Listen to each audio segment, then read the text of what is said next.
for a foot or an inch, yeah, I fight for you all. Is the truth and I'm in, yeah, I fight for every breath that I take, and I fight for every step that I make. When you add up the inches, life or death, winning or losing is the difference. You are the witness, inches around us, every second decisions.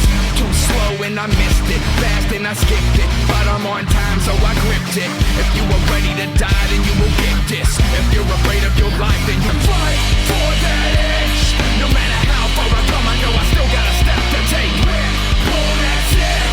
Yeah, I do what I have to get where I got to. Eat, does that's it. I've been called worse by better, so what can you do to me? Fight for that edge. This is more than a team, it's family and I'll die for them.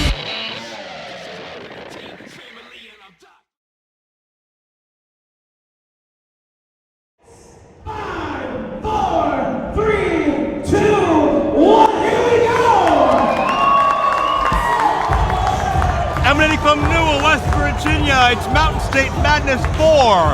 My IWC home video, Joe Domowski, Justin Plummer at ringside. Introducing first, he weighs in at 225 pounds, wrestling out of Albany, New York, the party peacock, Dalton Dixon. Justin, we are under 24 hours removed from IWC's Night of Superstars 2 in Meadville, Pennsylvania. One of the biggest events in our calendar year, a great new stop for the International Wrestling Cartel, and a lot of adrenaline and a lot of bad blood still boiled over from last night that hopes to be settled here this afternoon. I haven't even slept yet, Joe. I think most of us haven't. And our drinks out the wazoo, and a lot of the superstars from last night have made their way here tonight in West Virginia. And Dalton Castle's wired as well, ready for one-on-one competition. It's just been coffee and Monster energy drinks nonstop. Maybe a charismatic milkshake or two.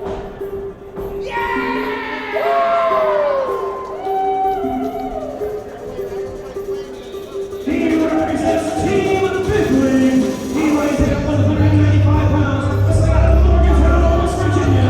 Here is Brooks. Joe Brooks, one of the recent acquirees of Team Big League, frequent tag partner of Jimmy Nuts. Brooks, for my estimation, is one of the most underrated talents that has based his career around the Morgantown, West Virginia area. But man, he sold his soul to the devil in my estimation. To get that spotlight, to get that attention, he had to make a deal with the devil, and the devil was Big League John McChesney. And really, it's worked so far. I mean, Big League John McChesney, you can't really go wrong backing that guy. He's been champion here for how long now? But we're going to see a little bit of history play out tonight as we get underway with our opening match. Joe, you know, Dalton Castle has had a lot of bad blood recently with all of Team Big League. They screwed him out of the world title on at least 2 occasions. And tonight, he's finally going to get a chance to start getting that revenge, starting with one of their newest members, Joe Brooks. Well, in my mind, Dalton is the uncrowned IWC champion. He has been primed and ready for this championship ever since last summer. And we cannot overstate enough the importance of Dalton Castle pinning Ray Rowe last summer, beating what was once the unbeatable to earn himself into that upper tier of IWC championship contenders. And ever since then, he's not been able to get a fair shake as a direct result of John McChesney and now their executive consultant as well, Norm Connors. And this is pro wrestling, Joe. I mean, I hate to encourage what Team Big League's been doing, but it's been done for years. Pro wrestling's not new. We've seen types of tactics they've used forever. And it's just part of the game. You got to learn to deal with it. Dalton Castle's got to find a way to get over the hump with Team Big League, or else he's never going to be able to take it to that championship level. Well, it certainly is the case that it's nothing new, but it's certainly nothing right, and it's nothing justified, and it's something that should be part of Dalton Castle's MO. But I mean, keep in mind, Dalton had that championship won about a month ago. If it wasn't for a reversal of decision as a result of Norm Connors and the newfound referee, CJ Sensation, who's a longtime Norm Connors loyalist. As a result, I do not trust him. And he's a jerk, CJ Sensation. Is he here tonight? Unfortunately, I think he is. I see that you've met him. Dalton Castle with a go behind. great amateur background with Castle as well. You forget that so easily with how flamboyant and charismatic he is in between the ropes, but he's got an excellent foundation to him as well. And that's one of the things I think, personally, that makes him so good. So, you mentioned great technical wrestler, stronger than he even looks, but when he comes out acting like a peacock, it's almost like a mask. He masks that. It takes you off your game. You don't really expect that punch to come with the package that you see. And by taking his opponents by a surprise like that, he's really got the leg up right from the start of the match for a lot of these encounters that he has here. Dalton Castle was victorious over Andrew Palace a night ago at Night of Superstars 2. Palace, Chest Flexor, and Corey Futuristic, all issuing open challenges, all of which failing miserably. What is exactly happening right now? I mean, I know we are... Not really sure. You know, there used to be a bird, the Pittsburgh aviary, that would say all that. So what, where, why? And we just saw Peacock do it. I'm having childhood flashbacks. I just thought you should know that. I think you're having a midlife crisis right now. Well, you know, quarter-life crisis. Brooks into the corner, trying to get a reprieve, and I find it very interesting that apparently IWC management has ruled that no other members of Team Big League to be at ringside. We know that Jimmy Nuts is a big-time matchup to prepare for against Logan Shulo a little bit later on in this DVD broadcast. John McChesney defended the IWC title against young Aiden Vale, who actually pinned John McChesney in this building not too long ago. Yeah, how big of a surprise would that be? Aiden Vale is your new champion tonight. That was huge. That was a huge upset then. That'll be a huge upset now. Make it happen. And Dalton came down very hard on that left knee.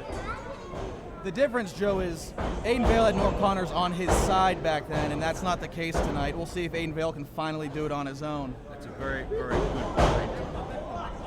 Oh, wait a minute. And Dalton, you saw he attempted to spring off those ropes, land on his feet. Stutter stepped a little bit, couldn't get that weight positioned like he wanted to, and came down hard in that knee or maybe that ankle and hurt himself. It looks like... And why would you even expect Joe Brooks to give him a break? I mean, really? Well, the official was attempting to check on Dalton Castle to see if Dalton was even physically able to continue this matchup, and Joe Brooks proving that he doesn't care. It's not just about wins and losses for Team Big League. They want Dalton Castle out of the IWC title picture, and nothing they've done so far, hook or crook, has been able to accomplish that. In my mind, they've been delaying the inevitable, but as Brooks attempts to cover here, if they can put Dalton Castle on the shelf for a couple of months, they could successfully knock him down those contender rankings. Now, if Dalton Castle loses this match tonight to one of the newer members of Team Big League, how bad is that going to be for his ranking in the #1 contendership position for that World Heavyweight title? I think it's very bad, especially when you factor that Brooks is primarily a tag team wrestler. Brooks does not have a ranking seed that Dalton can contend with. And you got a lot of guys who are targeting John McChesney. We know Logan Shulo is one. We know Aiden Vale is one. We know Facade is back on the scene. The Super Indy champion is always a top contender for the IWC championship, that being Tony Nese right now. Zema Ion is still a member of the IWC roster. So many athletes. Michael Elgin almost beat John McChesney a few months ago. Everybody's putting their hat in the ring, and everybody's got a claim to the crown. So Dalton's got to be on the top of his game 24/7, and almost got pinned there, count of 2 for Joe Brooks. We'll see now. If you've ever seen any interviews with Dalton Castle, I mean, I know the guy talks enough in the ring, but if you actually get a chance to talk to him outside of the ring, he slaps his legs a lot. He calls them ficas, he calls them redwoods, whatever type of tree he's in the mood. But we're looking at this knee, yeah, it looks like, you can even see it's turning red, almost purple, something's wrong there. But a lot of his power moves are generated based on his leg strength. I mean, the man's got massive legs. Apparently he's still able to hit those moves though. There's a cover too, and that's leverage and weight positioning. Put all the weight on the good leg. I'm thinking in particular this move right here. Oh, no, he went for the deadlift German. Couldn't get it up. The deadlift German is what I was trying to get to put into question. I know that takes massive leg strength and massive lat strength. Dalton's in trouble. Oh, he's a sitting duck at this point. He's a sitting duck. Brooks went to drop down, but Castle broke the grasp. Can he get him a second time? The Get the German right down onto the leg. And there you get the weak spot. Brooks, smart man, he's exploiting it. Young veteran. Castle, backslide, what a bridge! Got it! We just see.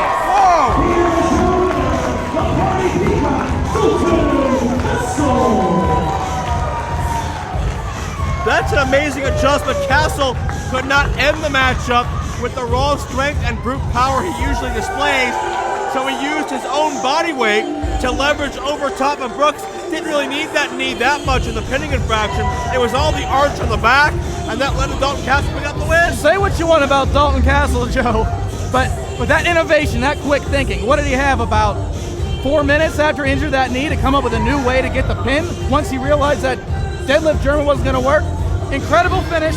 Let's just hope that Dalton Castle's knee's okay, because my God, I can't imagine an IWC event without his charisma. Dalton's gone through step one of Team Big League. John McChesney, you may be next.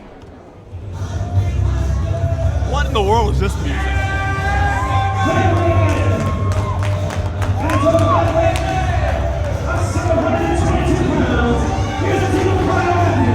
Lennox, McBride, and partner, Nese. Joe, it looks like a last-minute change to the matchup here, and this is going to be interesting because two of these men just fought last night for a chance to get into the Super Indy tournament, I believe, and now they're going to have to team up. We'll see how it works out. Luckily, they got Rayne, one of the hottest men in the IWC right now, on their side. Man nearly undefeated.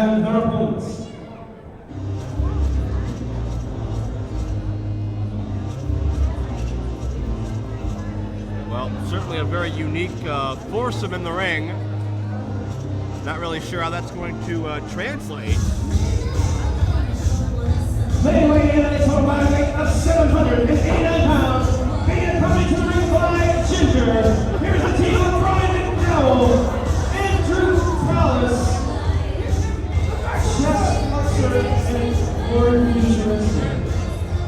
Joe, this isn't funny. Did you see that match at Night of Superstars 2? Yeah, ladies and gentlemen, let me see. How many of you with a raise of hands were at last night's Night of the Superstars 2? You. It's an hour and a half away, pal. Not a lot of people were there. Let me tell all of you what happened to me. And Corey, and Court, it was a travesty. You see, I went to that ring and I challenged anybody in that locker room. And out comes Vader. And you see what happened was, I showed Vader what was up. I smacked him around. What? I kicked out of the Vader bomb. He pinned Corey. Corey lost, not me. Vader Not got up. Corey He didn't lost. kick out. Well, that's up for But you see, debate. then we were leaving. I was celebrating my non-loss. And I got jumped in the parking lot right in my car. Can you believe that? Shut up. So sorry, guys. I have to inform you I cannot wrestle here tonight. Neither can my man of the future, Corey. Is that a SpongeBob bandage on Corey Futurist's belly? What I did, along with Brian McDowell. Whoa! Oh my gosh. Stop the pain. And Andrew Palace. I've got these two gentlemen with me. Come here. Let me introduce you to Kris Taylor. Chris Chambers coming all the way down from Canada, and he shoots four guys a little bit of a lesson. Because my man here got a little bit, he got a little injury from Big Man Vader, but that's okay. On the parking lot, I shot in the parking lot, not Vader. Not Vader. I shot in the parking lot, it's okay. These guys gotta get their story straight. What happened to my life?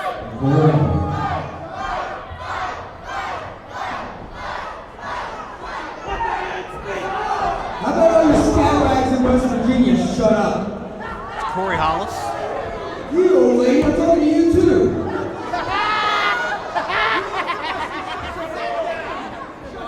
We're about to show everybody in West Virginia what Meat in Motion is all about. Let's get this back on your way so we can show you. Introduce everyone. Good luck, Pedro.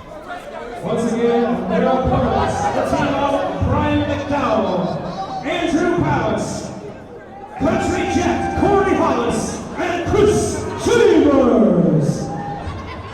Oh, wow. Fans are getting a little rowdy here. All right, so we have an 8-man tag that we didn't even expect to see. Ringside Rosie just took a swing. Yeah, this is going to be a good match. Ringside Rosie? What are you talking about? Right there. What are we in the 50s now? Well, You're Bill Cardell? I'd like to be. Don't ask. Don't ask. And we're going to start things out with, as you mentioned a moment ago, Plummer, 2 individuals that had met last night in a Super Indy qualifying matchup, a Night of Superstars that I believe was available on IWCWrestling.com. Okay. Kyle Matthews with the beard and Country Jack Corey Hollis. Yeah, Joe, you're going to have to give me a minute to calibrate because we had quite a few changes here. Well, stop, calibrate and listen then. Because it's going to be Corey Hollis in control of Matthews. Hollis, based out of Alabama, competes in a tag team known as Alabama Attitude with Mike Posey, former referee you might remember from WWE and TNA. Hollis and Posey have appeared on Ring of Honor programming in the past, and actually Hollis was a runner-up in Pro Wrestling Illustrated's fan voting for Rookie of the Year for the year 2010. Joe, I might sound crazy here, which would be a first. But we were talking last match about Dalton Castle's disadvantage against Team Big League. I think Chest Flexor has it figured out. He's put together this band of brothers, if you want to call them that.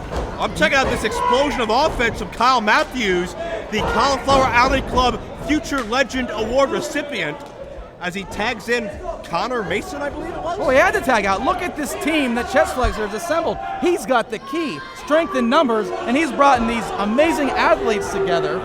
He's got the key to the emergency room, I think. Well, you know. Again, I asked, did you see that match last night? I know you called it. Unbelievable brutality from the man they call Vader, unloading on Flexor and Futuristic as only Vader can. It was 6 minutes of unbridled brutality that I will never ever forget. Vader was having fun out there. In the ring now is Kris Chambers going to work. I've actually seen Chambers before. Based his career in Canada. Recipient of a head scissors there by Mason. And both men trying to outdo one another, but Chambers was a step ahead. At least momentarily. Chambers actually, I've seen a team in the past with Zema Ion, another wrestling organization. So Chambers knows his stuff. Glancing low at the drop kick, and Chambers just wants to get out of there. Let's see a tag. I want to see this Brian McDowell guy. We've seen him briefly in the past, but I know he's been lurking in the shadows since about December. A disgruntled former professional bowler. Indeed. Yes, and he's now here in the IWC. And that's something we didn't know about him until recently. McDowell took a couple of months off by IWC to return to the bowling circuit, but that rage just continued to mount. And once he decided that he was, well, a little too aggressive for the bowling circuit, he decided to come back to professional wrestling and pretty much combine these two facets of his life, and maybe it'll work out for him. He's in there with the man made for prime time. Mike Rayne, only one loss in his IWC career, which is almost a year old, and that was against Super Indy champion Tony Nese, so certainly no shame in that. No shame in losing to Tony Nese. I was going to mention, though, Mike Rayne had last night off. He is well-rested. He is one of the more well-rested men in this match. We'll see if that gives him an advantage. I don't know if he needs an advantage. I mean, this man is a phenomenal athlete. A man that had a career performance against Tony Nese and then only made him hungrier to get back into that mix. And with Super Indy 12 coming up this June, you know, Rayne's got to be looking to get back on the radar. Huge slam to the big man McDowell. And it is ironic that his only loss is the match that put him into the spotlight, but now we see one half of IWC's hottest young tag team, We Are Rock Stars, Jordan Lennox into the ring, another hot up-and-comer as a result of proving ground last year in White Oak. He stuck around, not many did, but he showed that he has what it takes to be a mainstay here in the IWC. Yeah, the one that really shined the brightest that night was Jordan Lennox. Mr. Wrestling Now, a hybrid wrestler, hybrid athlete, so many different styles. Trained extensively in upstate New York. And Lennox discombobulated right now thanks to the offense of Brian McDowell, who's going to charge in with a splash. See, I knew his bowling skills would translate somehow to the ring. I knew it. Well, tag into Palace. I'm not sure what Palace is skilled at. It's not putting on goggles and doing a leg drop. I don't think he's been successful with that once yet. Did score a big victory, though, as both men have a similar idea, but it's Palace that traps Lennox. We've already seen one man go down tonight with a knee. That might be number 2. Yeah, both men, the worse for wear in that exchange. Palace drops down with a senton. We got a cover. We got 2 and no. Bobby Fish also in Super Indy 12 at the expense of Andrew Palace, who beat H.G. Cannon back at Uncivil War, if you recall. Palace thought he was qualifying, but he was actually qualifying on Fish's behalf, thanks to, again, as we have 2, the executive consultant of Team Big League, Norm Connors, looking out for his boy Bobby Fish, so we got Fish involved, whoever the defending champion is, and also, you can add Kyle Matthews. And check out Mason unloading as he gets the big tag in. House of fire, but why go after those guys right now when you have Andrew Palace reeling? Well, I'm going to call that a preemptive strike. I think he knows what this faction of misfits and miscreants and ne'er-do-wells are capable of. Right, but you got to stay focused. I mean, I know the adrenaline's high. I know we got a good crowd here today in West Virginia. Spill over crowd. SRO signs went out early because we have literally run out of chairs. You're lucky you have a chair, Plumber. What do you think of Chambers thus far? Which one's Chambers? Chambers is the guy with Chambers written on the back of his trunks, currently taunting. Now, you know I can't read, and now to call that out here on this DVD, so I'm going to have to edit over that. I'm embarrassed. How are you going to teach your kid? Never mind. Corey Hollis into the cover. He finds 2. He's here tonight, actually, witnessing his first ever professional wrestling event. But I made my wife take him to the back. I didn't want him to see Flexer and his band of misfits. I have no idea what lasting effects that would have on him. No, psychological scarring to be sure. I mean, I've been ruined, and I'm 28 years old. You ain't kidding. Palace with a neck breaker. Lacks cover, though. Can you believe the ego Palace has developed in just the past couple of months? Would you hate me if I told you I really like him? I think he's a tremendous athlete. I think other than H.D. Cannon, he has shined the brightest out of the IWC Iron City Wrestling Academy students. But man, is he full of himself. He has not earned the right to be this brash. Dalton Castle last night at Night of Superstars, before his match with Andrew Palace, gave him some of the best advice I thought I've ever heard, and I wish he would have listened. And that's that Palace reminds Castle when he came to the IWC, but he has the same flaw. He doesn't know what really matters, and that's the support of the fans and the momentum that you can gain of the fans. And once you bring that ego down, there's no telling how high any peacock can fly. But Palace, obviously the words didn't sink in. Still coming out here with his typical arrogance, and I think until he overcomes that, he's going to be stuck at the. He's going to be stuck wrestling with professional bowlers. He's going to be, well, not there's any shame in wrestling with Brian McDowell for sure. 2-0. I think more accurately, he's going to be stuck under the wing of Chest Flexor, which will only get you so far with Flexor's, let's say, unique outlook on life and the business. Yeah, and I want to make clear I was not trying to give a knock to Brian McDowell. I've actually been looking forward to seeing him debut since his anger issues. But Corey Hollis, impressive amateur background in his own right, talking about Castle. But at what point can you put away your past? I mean, wearing your bowling gear out here, come on. That'd be like me wearing my cape out here and pretending that I'm a superhero. I'm only a superhero outside of the building, you know. It worked for Shane Helms. Hide your day job. Brian McDowell, he felt there was something missing, and I have to agree with him. Maybe he's found it. Maybe he can be victorious. Hollis is so explosive. I love watching Corey Hollis. So quick. But counter by Mason with a suplex. It could be a turning point in this match as both sides need tagged. Is Mason the guy with Mason on his butt? Yes. Did you spell that for me? Couldn't do without you, Plumber. Hollis tags in Chambers, and there comes McBride ready to unload.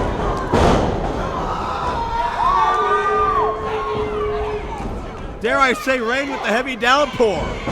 On all team, Flexor and Chambers hits hard. Deceptive power. Oh my God, Joe, I think. Three-way suicide dive. Make it a four-way. Outside. Launch to McDowell. And Flexor doesn't know which way to turn to. If you were ever going to run into the ring, Joe, and jump over the top rope, now's the time. Make it 5. I'll pass. All right. You'll regret it later, but wait a minute. Well, Chambers may regret this. Mason neckbreaker. My Lord. But Adam and Hollis makes the save. We got 8 young guys looking to get noticed, looking for an opportunity. Let it all hang out. Gut wrench into a backbreaker. Tremendous innovation. Lennox, standing Spanish fly, but Palace interrupts. Look at the timing of Palace. And they're brawling all around here.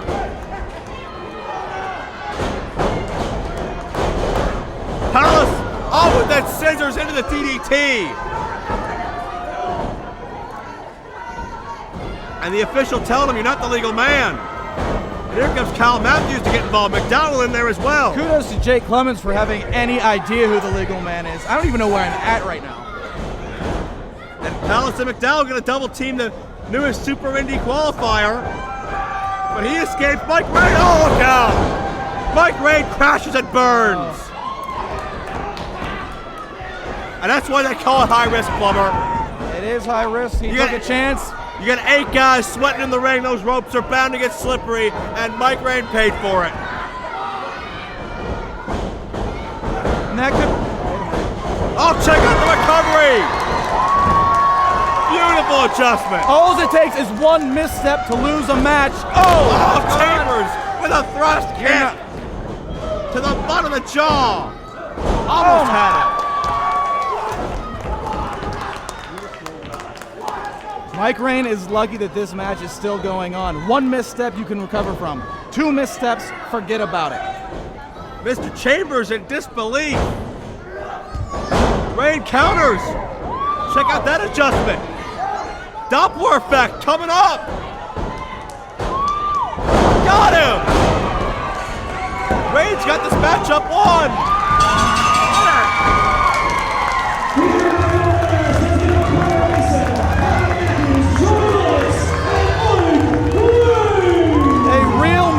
Measured at times of adversity, Joe, and Mike Rayne had a misstep. We thought it was over, but he was able to recover, pull out the victory, and this is why Mike Rayne right now is one of the fastest rising stars in the IWC. Still keeps that win-loss record almost spotless. Mike Rayne looking forward to Super Indy. Chest Flexor looking forward to another night in a hospital bed. More action coming up in just a moment.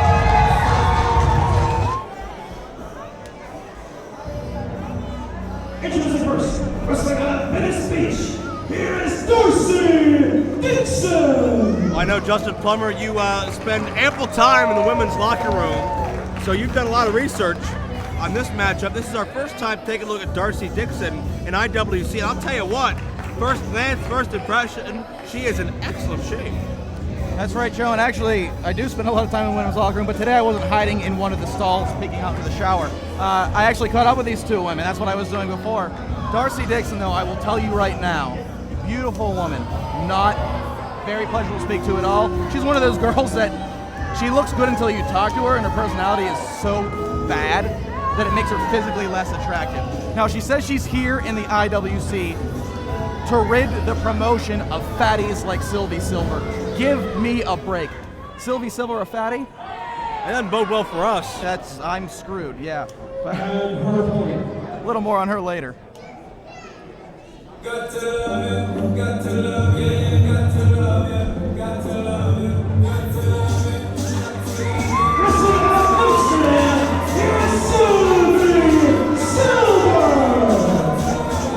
Joe, coming out of Helsinki, this is not the first time we've seen Sylvie Silver. She was actually here last time we were in West Virginia. A little bit of a different look, a different attitude. After the event, she had a loss. She went out, she met the people of West Virginia. She loved them. She absolutely loved the people of America, the people of West Virginia, and she felt bad about stereotyping. That's why you see her now coming out with a completely new attitude, and we'll see if this new attitude can translate into a little bit better performance. She's got different pants, too. Well, she certainly seems to have changed her outlook. Now, you said she's from Helsinki. She is from Helsinki. Now, Pedro said she's from Amsterdam. Well, Helsinki's in Finland. yeah, but Pedro was wrong. I spoke to her directly. Pedro looked it up on Wikipedia, and Wikipedia lies sometimes, Joe. I'll believe you then. Sylvie Silver must have grew up idolizing the late great Ludwig Borga. No, he doesn't. He was undefeated for a while. He was undefeated for, a good long while. And it's the Tonka's win streak. So I don't know if you know anything about Darcy Dixon. I know she's got a terrible attitude, and she probably wants me to leave the building because I've gained 20 pounds the past year and a half. Well, she has her name on the back of her shirt, so those of us that can read. So that's on your running theme for the night. I'll You can get there. identify the players. Can't identify the players without a program or a name tag. No, I'm still sleeping. I just got here straight from Night of Superstars. Joe, cut me some slack. We're talking about Darcy Dixon. Took a weird detour then. Through the Twilight Zone. Darcy Dixon calls herself a real, true fitness model. Now, I don't know if you've ever looked up any of these women online. I know I do some searches every once in a while so that I can find. Does she advertise one of them ab belts? I've seen those infomercials. She looks like it. But I don't know if they work or not. She's offended by Sylvie Silver.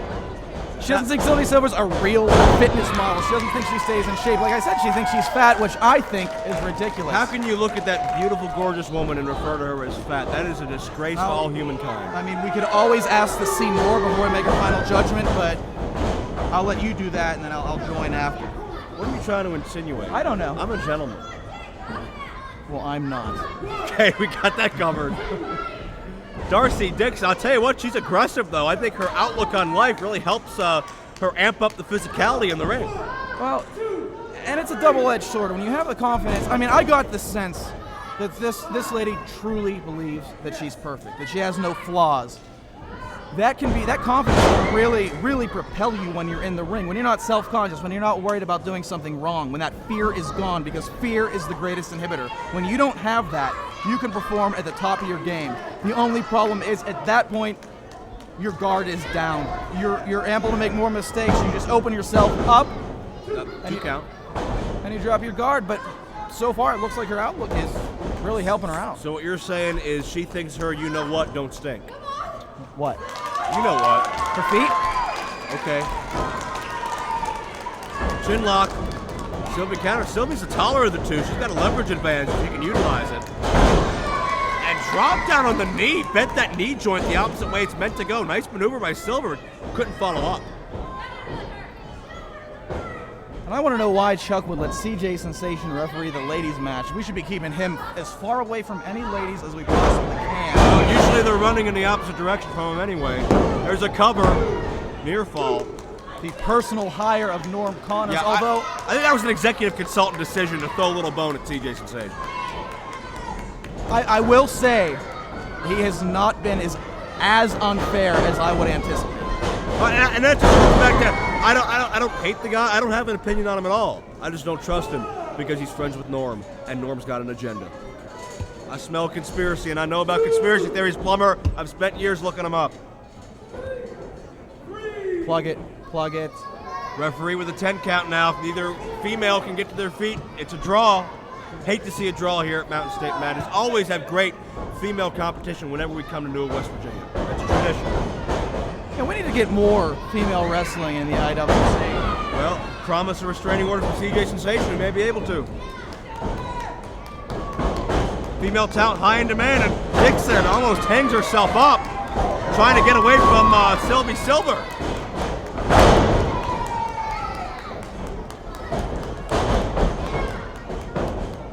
Darcy Dixon, a relative newcomer, Joe. I think she has just about less.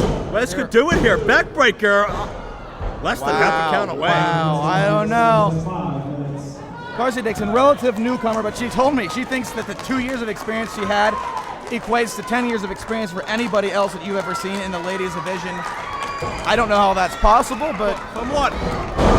Showing ab belts? Don't underestimate the power of ab belts. What did she say about you when she saw you? I can't disclose that. I'm a happily married man, and I want to keep it that way. But let's just say I'm not going home after the show. That degrading. DDT by Dixon. That's enough to put anybody away. Lacks cover, though. She let her up. That's the problem, Joe. We talk about the double-edged sword. The confidence can help you. But when you get to this point, why do you let something like that happen? She could be the winner right now, walking out here undefeated in the IWC. She's trying to show off her traps and her deltoids. Check out the agility of Silver. Jeez. Dixon planted face first. Cartwheel into a pinning combination. That did it.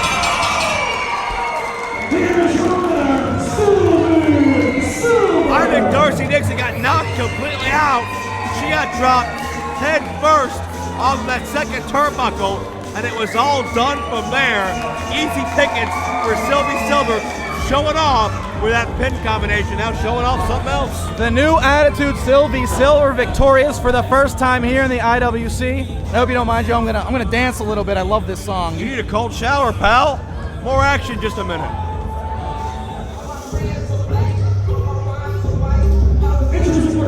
Representing Team Indy, he weighs at 202 pounds, wrestling out of Morgantown, West Virginia. He's America's next success story, Jimmy Nuts.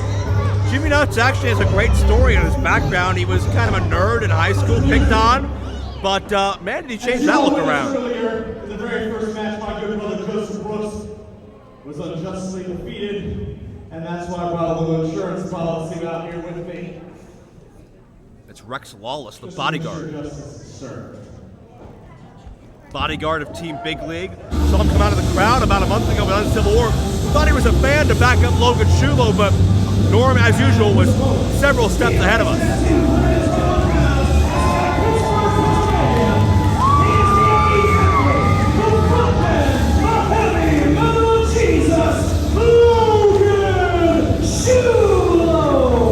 I used to look at Logan Shulo and think, my God, that is one large man.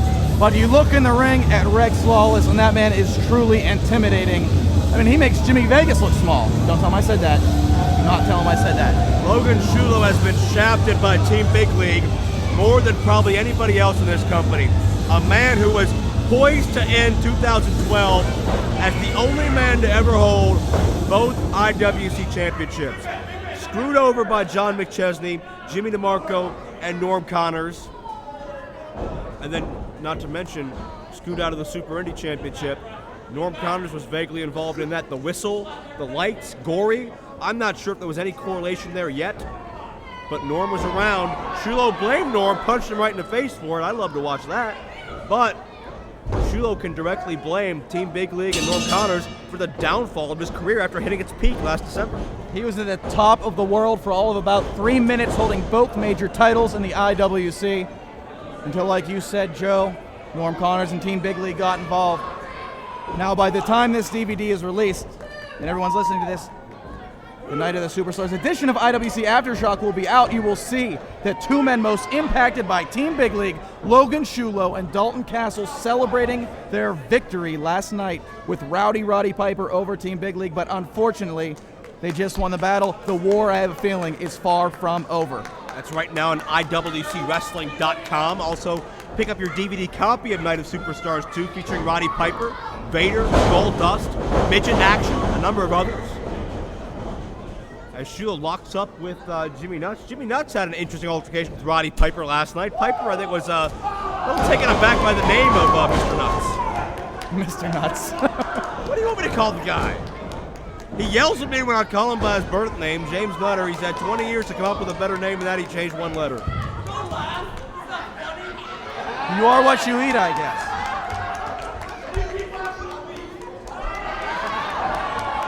But let's talk about the heavy metal Jesus. You said it already, fallen from grace, a man grasping to hold on to one of the top spots here in the IWC. But Team Big League is not making it easy on him.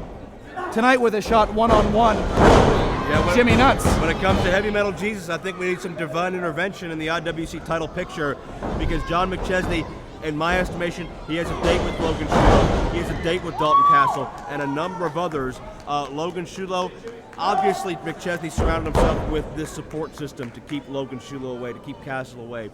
Dalton Castle defeated Joe Brooks. Logan Shulo defeated Jimmy Nutt. We'll find out. And also keep in mind, Super Indy's coming a couple of months away. Both guys have to have their eyes on that as well. Even though Shulo was only Super Indy champion for about a month, you know that he would love to get a shot back at that championship on his way to the IWC title. And Joe, you typically, with the experience with what Shulo has done here in the IWC, you typically have to give the advantage to him in this match, but it's that man on the outside of the ring that is a game changer, a difference maker. Logan Shulo's the Heavy Metal Jesus, while Jimmy DeMarco has crowned the man on the outside, Rex Lawless, Uber Jesus. I don't know really what that means, but I know that a man of that size is going to make a difference when he gets involved. Well, I mean, and how big is Rex Lawless? He's got to be 6'4", 6'5". He's got to be he's got to be around 280 pounds of solid muscle. A guy that was going face to face with Goldust a night ago, and Goldust is 6'6".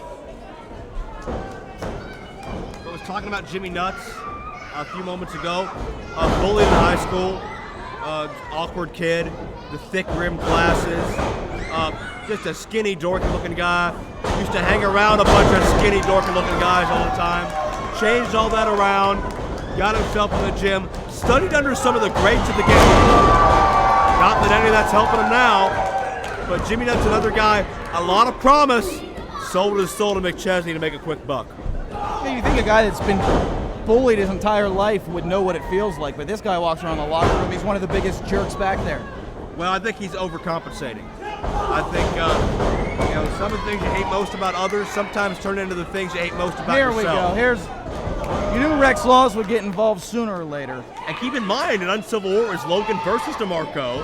And DeMarco and Norm Connor said, oh, Logan was Shulo. Anybody can come out of the crowd and help out Logan. Rex Lawless volunteered. Little did we know it was a plant by Team Big League the whole time to sucker Logan Shulo in. So Shulo also has some big-time issues with Rex Lawless. But how can you stop Rex Lawless? I've barely seen this guy, fazed by anything that's happened so far. No, he's a monster.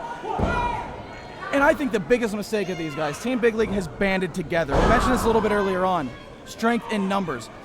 Everybody they are attacking remains individuals. Dalton Castle, Logan Shulo, We Are Rock Stars, Michael Facade, who made his return last night, Facade rather. These guys are only working together when Chuck Roberts is putting them together. I'd like to see them join forces officially, full-time. Let's see what they can do. I don't think 1-on-5 is ever going to work. But who can you trust? Dalton Castle and Logan Shulo both won the IWC title. Everybody wants a Super Indy title. Everybody wants success and spotlight. When you're a singles wrestler, you are programmed to think as an individual, not as a team. McChesney has programmed Team Big League. There is no one at the helm to program Logan, Dalton, War, and everybody else. Chuck may be able to try, but he can only be so far as that field general because everybody's got individual glory on their mind. That's an excellent point, Joe. It's sick. It's almost cult-like. These members of Team Big League, I believe they would take a bullet for the man, and it's why? It's not like he treats them that well. Because McChesney gives them spotlight. He gives them opportunity. You didn't see Joe Brooks on IWC cards until McChesney came along. Jimmy Nuts got taken out of this company when he lost a Loser Leaves Town match before John McChesney became involved. McChesney found the loopholes. McChesney said, you pledge your careers to me, I will give you everything you wanted. And McChesney, unfortunately for us, has delivered to these men. But why? Why settle for second best? Why not earn it on your own and go the whole way to the top? If you can enjoy the results of your work if you haven't earned them. I mean, you have to work there on your own, I believe. I mean, I don't know how these guys sleep at night. Selling their soul literally to the devil and John McChesney. Because it's easier, Plumber. Some people don't want to work their butts off to make it to the top. Aiden Vale worked his butt off to get where he is now. Jimmy Nuts took an easy road in through John McChesney. He took an easy road in through Proving Ground when he busted into that show unannounced. That's the difference, and that's why that friendship collapsed. As Logan Shulo collapses, Jimmy Nuts, center of the ring, looking to get some momentum here to rebuild this thing for himself. If Logan's defeated here, much like Dalton earlier, it's a big-time momentum switch away from Logan Shulo. It could be months before we see him back in the title picture. And how nice would that be for Team Big League to get their 2 biggest targets out of the picture tonight? We haven't gotten any more word on Dalton Castle's knee. I'm sure we'll have more on IWCWrestling.com throughout the rest of this month. Well, yeah, it was very discolored. I was very unnerved by that. But check out Logan. We're seeing the resurrection of Heavy Metal Jesus. Check out these uppercuts. It's like Ryu and Ken Masters. Back and forth, you can hear the thud, hear the impact of flesh on flesh. And Shulo explodes! Man, what intensity! And that's what this rivalry means to these men. Took his head off. And can Shulo build from that?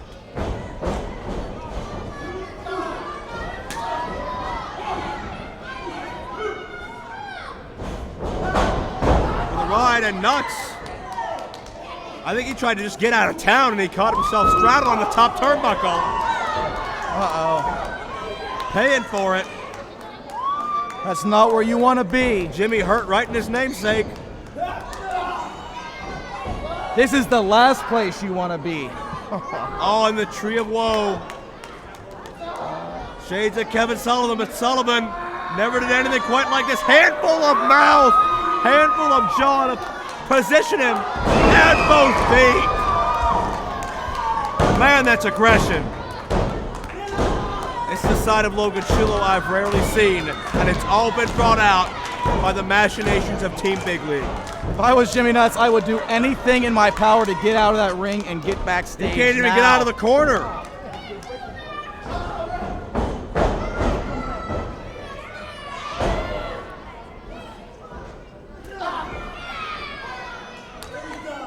And Shulo ready to finish this. That electric chair, power bombs the next step. And Nuts doing whatever he can, biting a way to escape. Whoa, what a forearm. The Nuts bite, I believe he calls it. And that could do it here, no. I swear he told me that. The what? I don't know, the Nuts bite. I swear someone said Nuts that once. bite? Wikipedia. Oh, the elbow pad. Uh-oh. Coming down, that exposes the bone of that elbow. And that cocky grin tells the story.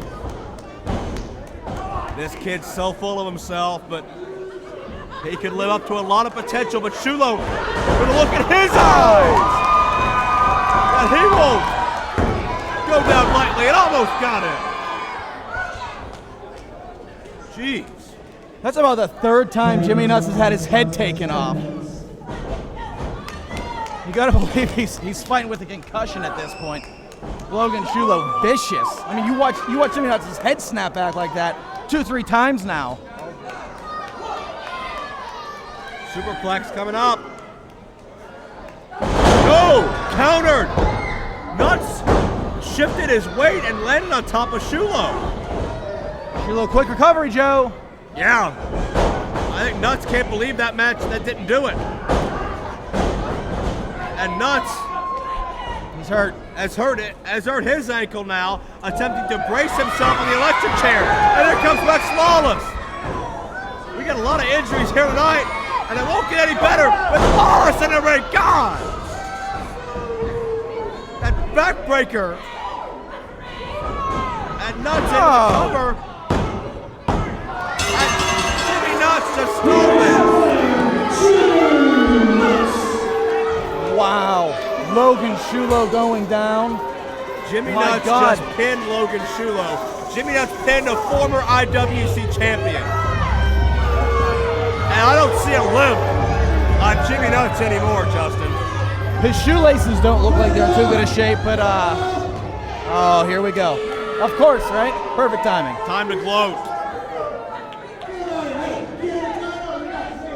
Big league, straight from Jim Cornette's closet, apparently, with that jacket.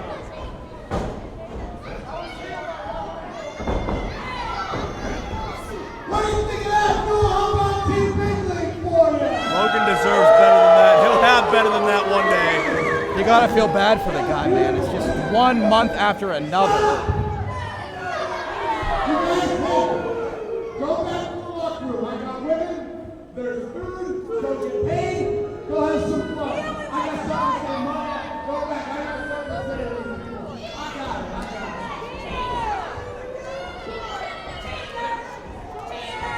Ladies and gentlemen, once again, you are looking at Big League John McChesney, the IWC World Heavyweight Champion. And you might be wondering why I'm wearing this green coat. Well, you know what? Today is the finals of the Masters. I'm talking about golf, a classic sport, something you jerk-off rednecks wouldn't know anything about. And this coat, because it's Masters Sunday, was personally given to me by my hero, Tiger Woods, because he knows that I am the master of the International Wrestling Competition.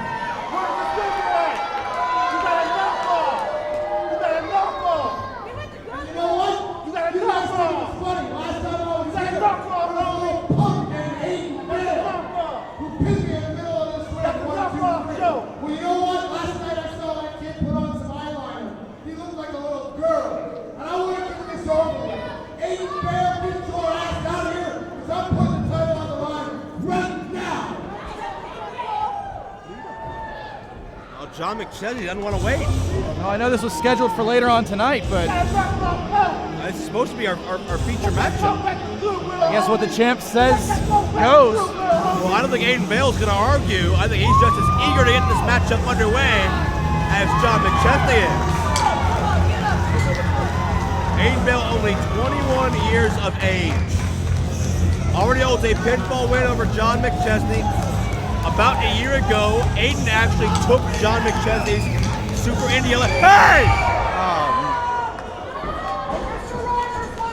And I was just gonna say, do you really think McChesney is gonna do this one-on-one? Come on! Did you really think he was gonna do it one-on-one? Absolutely not. He's just a kid.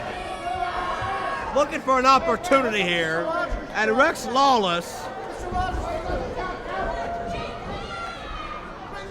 Oh, and They're gonna start the match. look who the ref is. Pedro, why are you ringing the bell? Look who the ref is. Where did Chuck go? Well, Chuck is trying to calm down Logan Shulo in the back, but I understand is throwing a tantrum, rightfully so, throwing things everywhere. He wants a piece of everybody on Team Big League. But instead, McChesney, with an already injured, now battered by Rex Lawless, 21-year-old kid, that scored a huge inspirational win a year ago here. A kid that used to sit in the front row and look up to McChesney. No more. McChesney is such a talented Oh, yeah. wrestler. Here we go. Aiden Bell showing some fight. Well, you know, you don't get many. Oh, God, what a drop kick. McChesney's such a talented wrestler. He doesn't have to do this stuff. He does not have to. He doesn't have to get guys like Rex Lawless involved to win these matches. He's won titles on his own. You don't get many shots at the IWC title. Aiden knows he's got to fight like he's never fought before, but with Rex Lawless on the outside, overwhelming him, this is beyond unfair. Rex Lawless might be exactly what Team Big League needed to become unstoppable. Suplex. Come on, fight, kid. And you got to admire Aiden Vale for everything he's put himself through. Losing his friend in Jimmy Nuts, injuring his shoulder on numerous occasions, but coming back to fight. Aiden hits the outside hard. That's unprotected floor. And McChesney's letting Rex Lawless wrestle this match for him. It's hideous. What I said about CJ Sensation earlier and not being as corrupt as I thought, I want to take it all back, and I want to stand by my point that this man is disgusting. Well, is he in cahoots with Norm or is he just an idiot? I'm not sure. Probably both.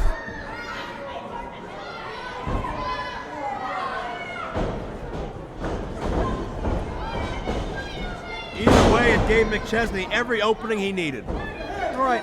Granted, Aiden Vale was going to be a huge underdog in this match anyways. Wait a minute here. Come on, you got to do this. Come on, Aiden.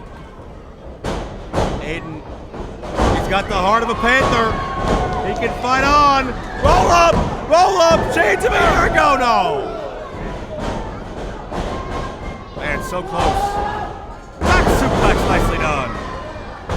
Could have him here, come on. And how would Team Big League just crumple to the ground if Aiden Vale becomes the IWC champion tonight? I'd love to see it. Imagine all the fans back in Pittsburgh when they check the website tomorrow and see Aiden Vale with the world title. Yeah, imagine that Aiden Vale fan club going nuts. Standing moonsault. Where to end? No.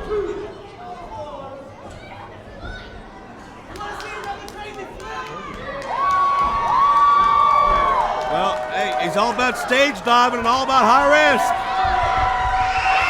But Rex Lawless, come on. Oh, and now CJ Sensation decides to call it. Now that Aiden Vale had a fighting chance, you DQ him. You DQ McChesney and save the title. This smells funny. Well, check this out. Zema Ion hits the ring. Hold on a second. Rex, I see that look in your eye. And McChesney, look at me.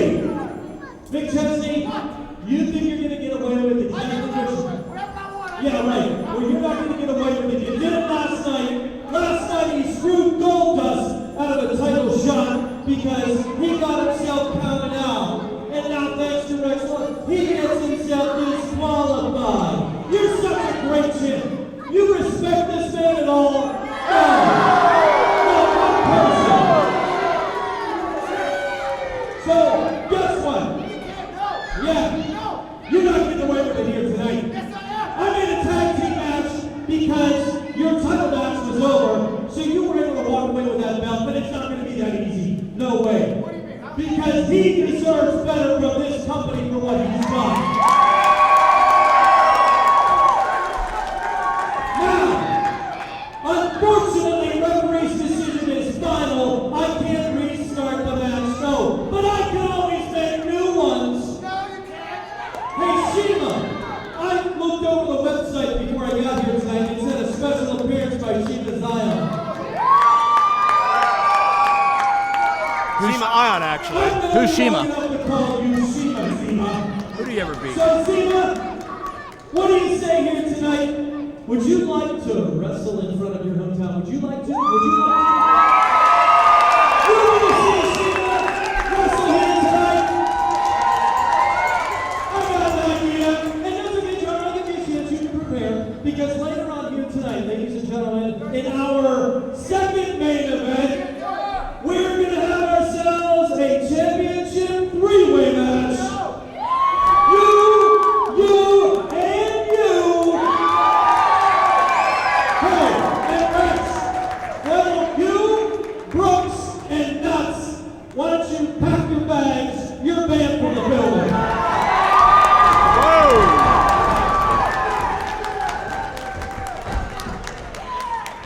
We know Norm's in Vegas. I don't know where Jimmy DeMarco's at, but that just leaves McChesney. Oh, Big League. He's actually going to have to fight. Three-way main event coming your way for the IWC title.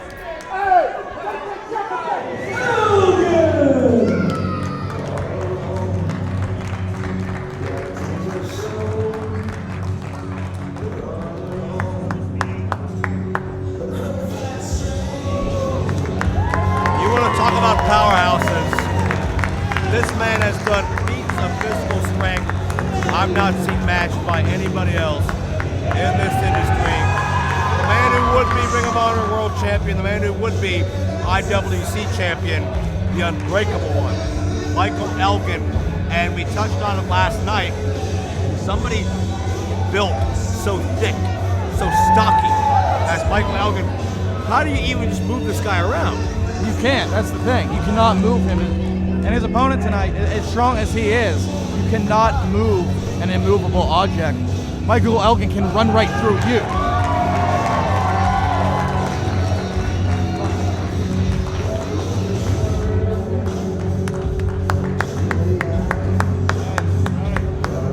Elgin become a lot more fan-friendly since leaving the Punani Prince Truth Martini and the House of Truth and Ring of Honor. Sure, Truth Martini more up your alley, Plumber. You're into all that hoopla. I love hoopla. Literally. He weighs in at 210 pounds, wrestling out of Long Island, New York. He is your reigning and defending IWC Super Indy Champion, the premier athlete, Nese.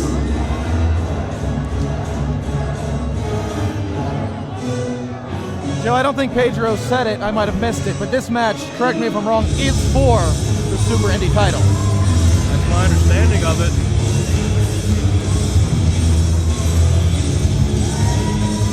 And Tony Nese is someone who you may not realize it's on the surface, but maybe just as strong as Michael Elgin. Tony Nese has weightlifting records, weightlifting statistics that are in the books, some in excess of over 1,200 pounds. Your deadlift, your squats, your leg presses. Tony Nese has impressive numbers in all of them. He also has an 8-pack. And you don't get that waiting for the bus, as Gorilla Monsoon used to say. I have a 1-pack. Want to see? No, I think he probably showed it to Darcy Dixon earlier on.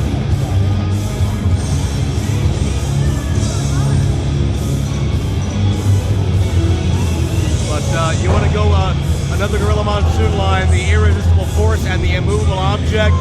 Two men that just don't want to budge. On a normal night in a regular promotion, this would be your main event, but here tonight at Mountain State Madness, we're having it halfway through the card. And I'll tell you what, Nese has really grown into a great Super Indy champion. Won that championship in controversy from Logan Shulo, but credit to him, certainly it took more than just gory and just the mysterious circumstances of the whistle and the lights to beat Logan Shulo. Tony Nese did a hell of a lot of damage as well. Tony Nese was the first man and only man to beat Mike Rayne here in IWC. Nese has proven himself in spades.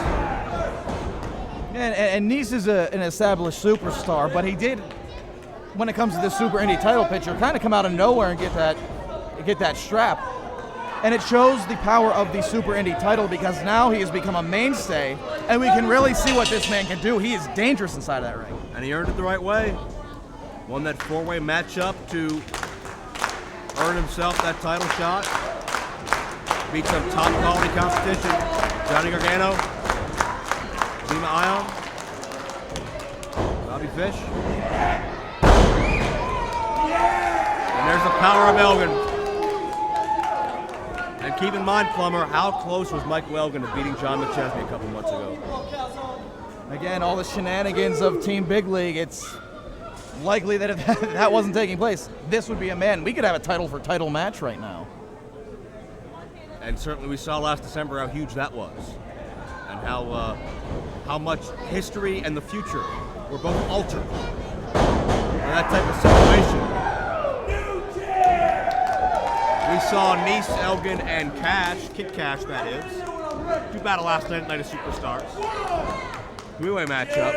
Nese escaped by pinning Elgin and holding the trunks. And I think that's why this rematch has been so sought after. Because Elgin feels wronged, and rightfully so.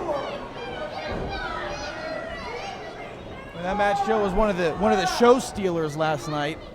I don't know if you want to call it a surprise with the three men that were in it. But again, it was one of the first times that these two men were in the ring together. Now that they've got a feeling for each other, we'll see if things change a little bit. Neither man is used to being in the ring with someone as strong as they themselves are. That's why you see such hesitation and such tentativeness. Both men love to overpower and smother their opponents. Neither one will be able to here. Case in point. There's your removable force. When you run into either of these men, it feels like they ran into you.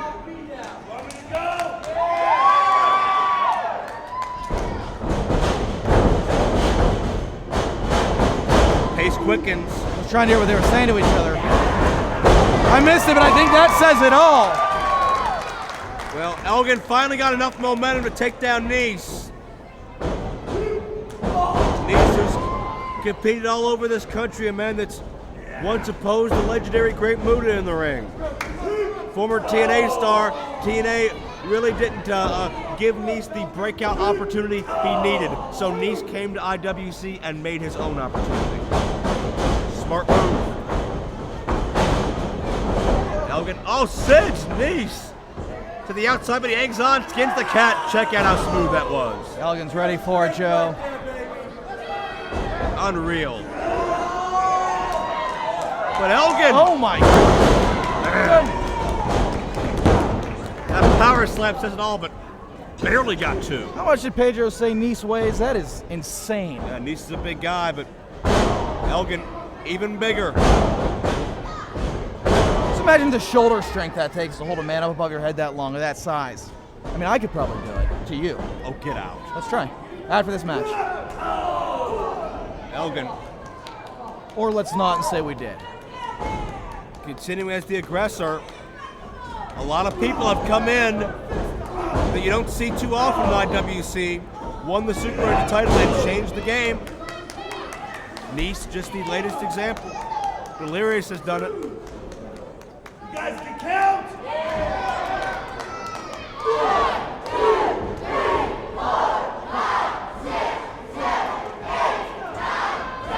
AJ Styles has done it.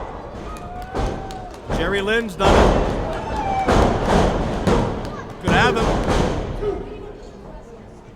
And with the Super Indy tournament quickly approaching, Joe, this match could be either of these men's ticket into the big night. It's the biggest event of the year for the IWC. And we could be watching a match that puts either of these men into that tournament. Loser, forget about it. Could be their last shot.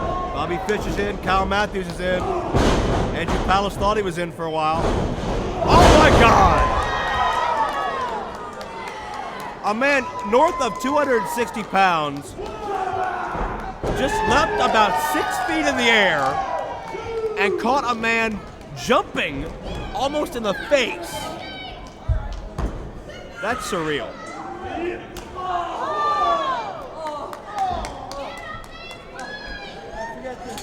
And now Nese is Wait a hurt. minute. And he's trying to come up here. The fans won't let him leave. Oh. Well, the last thing we need is this matchup to head out up here. Seems like every time we're here in Newell, we have to run for cover.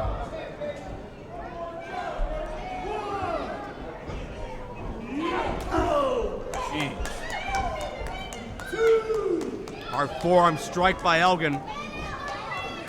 Keep it within the rules, but man, unloading. This is a dangerous place for commentators, isn't it? Hey, kid. Now that I think about it, I've almost died here several times. There's not a safe place in the house because we've got a spillover crowd. We're beyond standing room only. As Nese uses the ring skirt as an offensive weapon to blind Elgin momentarily and open over! A Fosbury block. That's why I'm the champion. Breathtaking high risk by Tony Nese. Again, something you wouldn't expect out of a guy built that powerful. Oh, and that's what makes him so good, despite his attitude. You know, we both just flinched back there. He's headed our direction, watching a man that big fly through the air so gracefully. One of the reasons he's Super Indy champ. One of many. It's almost like he's got Facade's agility, Sami Callihan's strength. He's like the best combination of past Super Indy champions, all mixed up into one.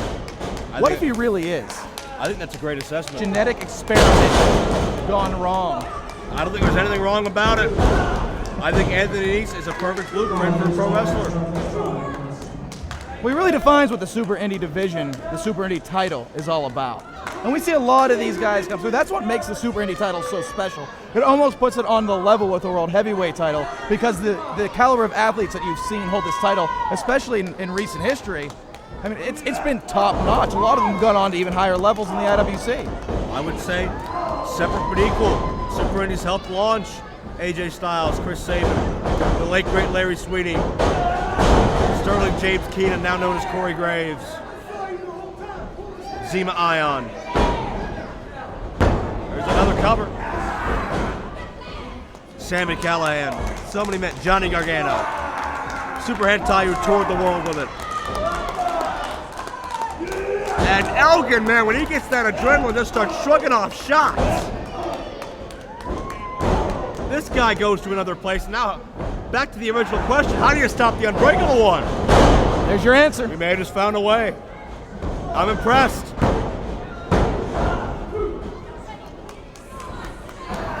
And Tony Nese has gotten better every single time he's been in IWC. First time I saw him, I looked at him, solid athlete. Is he a top tier guy? In my estimation, no. But every month since then, he's proven me wrong a little bit more every time, culminating with winning that Super Indy Championship. This guy is on a meteoric rise, and we are just lucky that IWC is one of his homes to do that in. Yeah, we're watching it each and every month. We get the opportunity to watch this guy develop, watch this guy become better. I mean, I think when he made his debut, it was Tony Nese and Zema Ion. He was almost chasing. Oh my Lord! That could be the end of the. He's lucky he fell to the outside of the ring right there. 265, about 7 feet in the air. That's unreal. But it was almost as if Tony Nese was jealously chasing Zema Ion back to the IWC when we saw him debut. He was coming after Zema, angry that Zema got the opportunity in Impact Wrestling that he didn't get. Well, Plum, you gotta watch this. You wanna talk about power? I've seen Elgin do this a couple times. Leverage is totally against Michael Elgin at this point. Totally against him. Oh. But check out the raw power of Powerless. Yet negative leverage there to reach out underneath him and deadlift something over his head. I want everybody at home to get on a step ladder, put something on the floor of their house that weighs about 10, 20 pounds and just try to pick it up and lift it over their head in one fell swoop. It's harder than it looks. Now do it with a 220-pound man. Probably the most impressive move of the night. I'm still speechless, but I got a question. Excellent move. Displays the power. Great for the fans. But he expended all that energy, and you see the lower back, the damage to the lower back it's done. Why do that? Why not just put Tony Nese on the top rope? Because he can. Because he's unbreakable and no one has stopped him yet. I mean, I love to watch that every day. That's great. But, I mean, he's grabbing his lower back. He's lost momentum. But who am I to question one of the most successful men in the industry? But look at the damage it did. It was equivalent of a superplex to Nese without wasting the time to set it up. That's what makes that move so devastating. Nese had no chance to brace himself, nor for that, the overhead belly-to-belly throw. Look how easy that was. He was like he was brushing off some dust. Greco-Roman style. And big sidewalk slam. Done, new champion. No. 4 minutes gone by in this contest, 10 minutes. And I think this matchup so far has lived up to its potential, and we are certainly not finished here. We just heard 10 minutes into this match. That's a long time to be wrestling, but at the pace that these guys are going, at the output that these guys are giving, that's probably equivalent to about a 30-minute match at this point. These guys are whooping the crap out of each other. Elgin went for that spinning powerbomb. That could have wrapped this thing up. Pump head, lead to a driver. Nese on top. No. Man, how close can you get? And Nese looking to go high risk. It paid off once. Not the second time.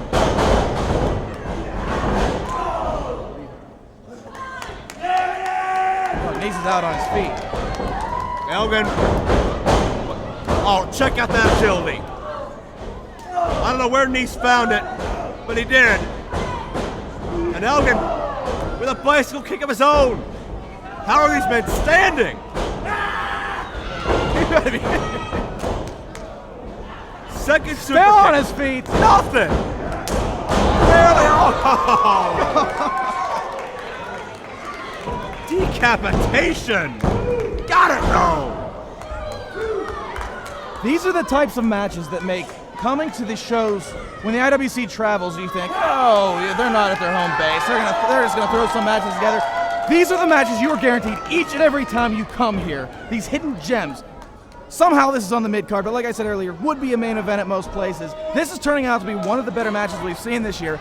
Neither of these guys want to lose. They both know what's at stake, the Super Indy title. This is what will turn into a missing wrestling classic, and just as I say No! that, another shortcut by Nese. Classic cheap shot. Here's your winner, and still IWC Super Indy Champion, Tony Nese. As a fan watching this, is what we all are at heart. That kills me when we sit here for 12 minutes and watch the clinic that these guys put on. To see something end like that, it's almost physically paining me to watch a match end like that. But Nese doesn't care.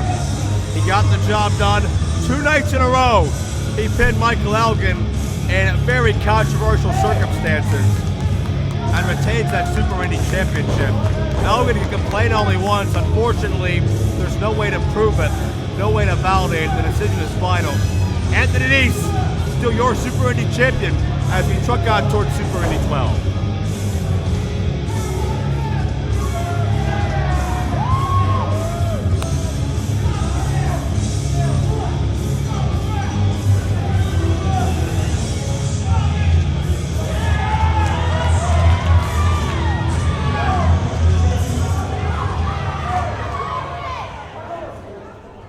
Wait a minute, Joe. I hope the cameras are still rolling here because I think Elgin's finally had enough.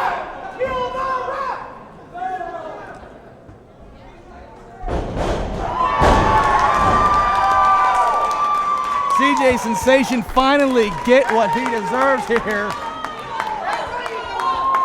Don't stop there, man. Keep going. I have no complaints. Hopefully that's the last we see of him tonight. Hope word gets back to the executive consultant as well. I don't think Unbreakable is done in IWC.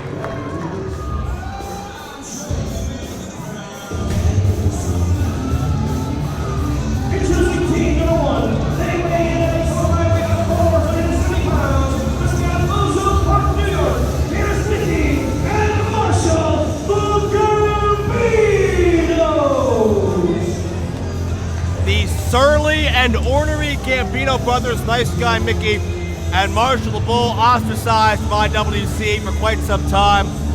Had a number of problems with upper management, if you can believe it. Ended up putting the blame of that on Chuck Roberts, which I think is a little bit unfair in their estimation to put so much of the blame on him. Introducing the challenging team number 2. But they are back, courtesy of Norm Connors.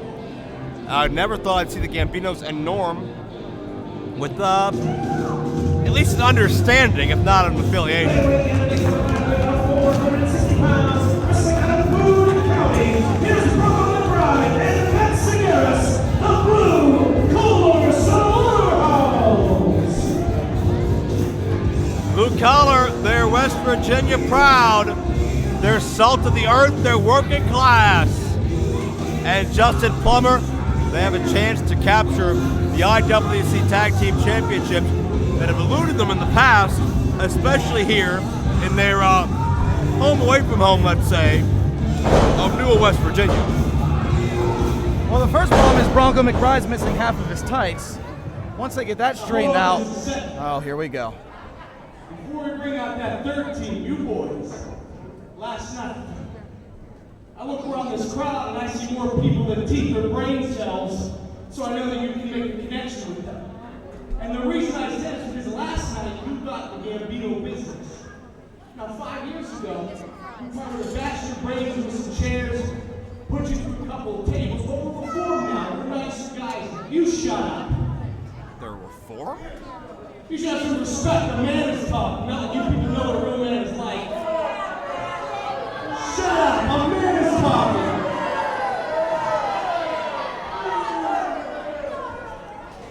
Anyway, before these hillbillies interrupted me, see, you two are just stepping stones. I get it. I understand you're trying to make a name for yourselves, so no hard feelings. Because you two are just stepping stones to march by proving that we're the real tag team champions of this company. Now you can bring out those bombs. We'll talk about more about those issues Mickey referred to right after the introduction of our current reigning and defending IWC Tag Team Champions.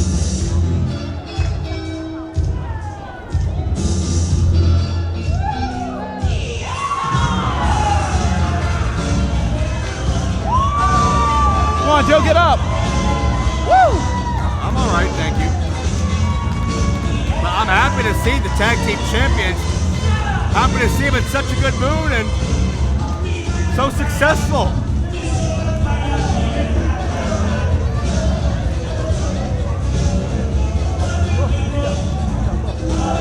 We saw on IWCWrestling.com an Aftershock exclusive, the Blue Collar Slaughterhouse falling off the bandwagon, trying to get back on by calling out one of the greatest tag teams in IWC history, the Gambinos, but they got a little more than they asked for, a three-way tag team title shot. And the champs are going to speak here. Hello, Newell, West Virginia. I gotta work on these things anyways. But so I guess the cat's out of the back, you already said it. Three-way tag, originally it was just these two, but you got two qualified teams in the ring, and you got two tag team champions on the floor looking for a tag title match. So if you guys think you can take these titles from us, what do you guys think? You want to see an IWC tag team title three-way dance yet?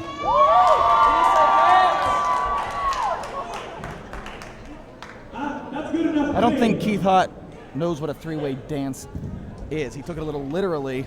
And their opponents, they weigh in at a combined weight of 425 pounds. First wrestling out of Myrtle Beach, South Carolina, the Bearcat, Keith Haught. And his tag team partner wrestling out of Rochester, New York, the extremely cute wrestler, Colin Delaney. They are your reigning and defending. Whoa! Not wasting any time.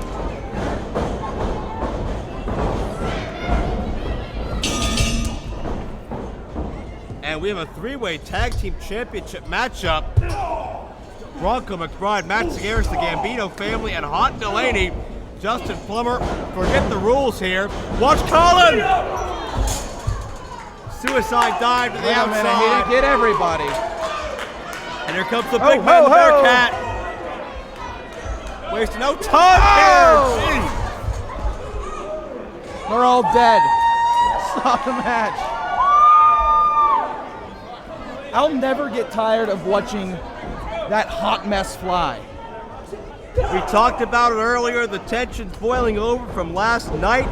Night of Superstars 2. Gambinos were in a matchup with War, We Are Rockstars. Lost to War thanks to a distraction from Blue Collar ringside. Meanwhile, the Founding Fathers were at their own war, and they did their best to put the Founding Fathers behind them. And right now, the focus is indeed on Blue Collar Slaughterhouse and the Gambinos as Colin tags in his partner Keith Haught. A partnership we really didn't expect to see, especially blossoming so successfully, so quickly, Haught and Delaney.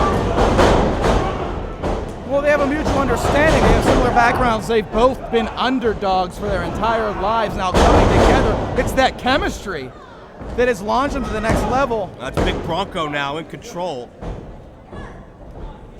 Talk about chemistry. Blue Collar Slaughterhouse have it in spades. They've been successful here in the past, but not successful enough to win the tag team championships. That's stuck in their craw for so long. And nice guy Mickey, the Gambino family, tagging himself in. I want to note the rules here. It's not 3 men in at once. It's any 2 men in at once. One fall, to the best of my understanding. So technically the champs could lose their titles without even being the legal men in this one. Absolutely could. That would be a hot mess. I see what you did there. That's the best I can do. Haught.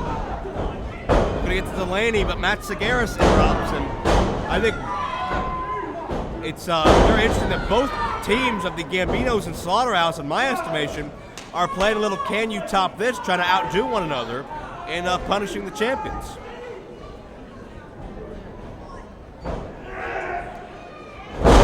That's a lot of beef there. Barely got two.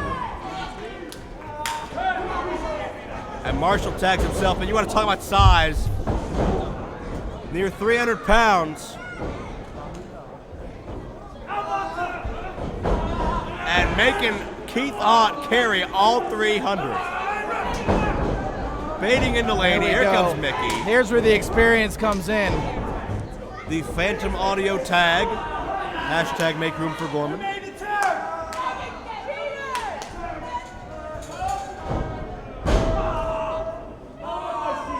And Keith Haught's in trouble. If you're going to isolate somebody, make it the least experienced guy.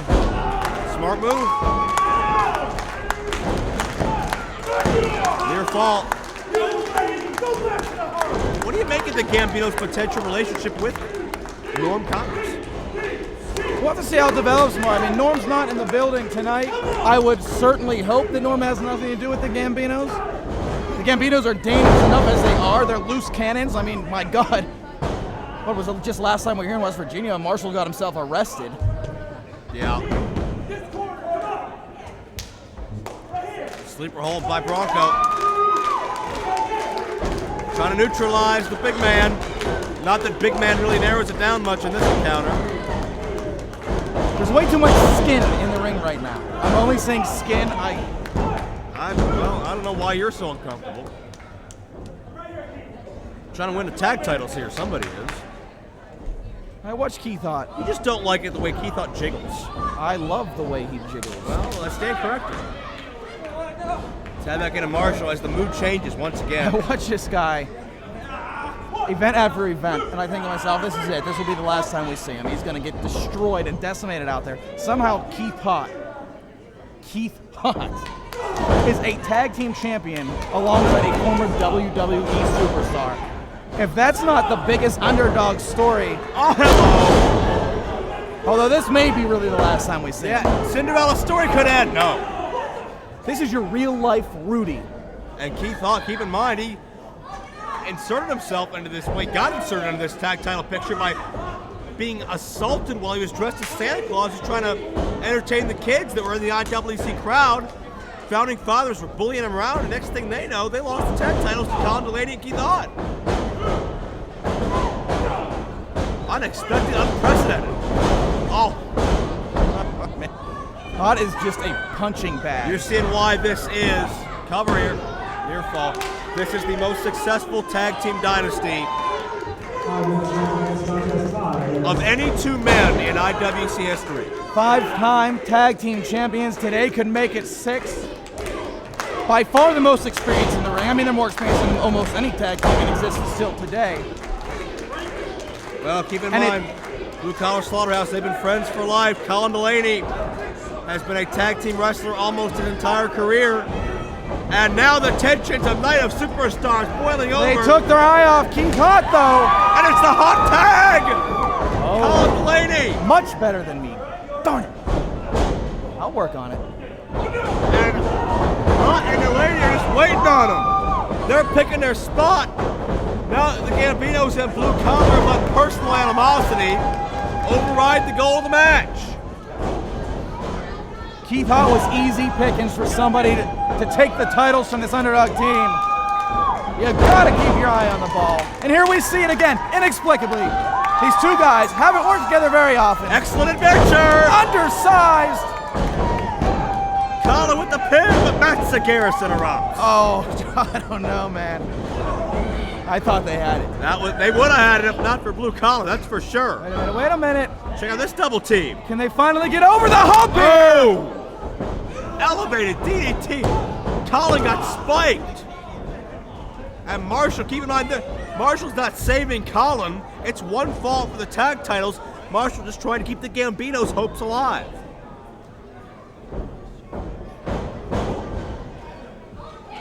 This is it. Marshall's got to try to finish this one off here. Blue The collar curse Slaughterhouse. of the Gambino. Blue collar interrupted this last night. We're out of the picture now, though. The curse connects this afternoon. Will it be over? Got it. Bronco McBride, right place, right time once again. Bronco McBride's another guy that you look at and you're not sure what you're going to get. But each and every time he comes out here, he's getting better. He surprises me every time. I mean, I'm really interested in seeing into what these guys become. I'm interested in watching Marshall just build a pile of bodies on the outside. And Haught with a high kick. We've seen this. We've seen this. Drops the elbow. Off the momentum. Nicely done. Again, Joe, you've got to be kidding me. They did it again. They beat everybody. And still, IWC Tag Team Champions, Haught and Colin, Delaney. What a victory. The most dangerous tag team in our history. The Gambino family and perhaps the future of tag team wrestling in IWC, Blue Collar Slaughterhouse, both down in one fell swoop by the most unlikeliest of tag teams. Plumber, Haught and cute, victorious again. Wait a minute now. And the action's not done. I mean, it's got to be embarrassing. You understand the frustration. This has got to be embarrassing. By far the most dominant team in this matchup. And Gambino's going to take it out on Blue Collar They're Slaughterhouse. walking away. They lost fair and square. It's the way the match goes. Oh no, well this is classic Gambino. That's what Mickey alluded to before the matchup. Oh hey! Wow. All right. I hope these cameras are still going here. This is Marshall's bound to get himself arrested again.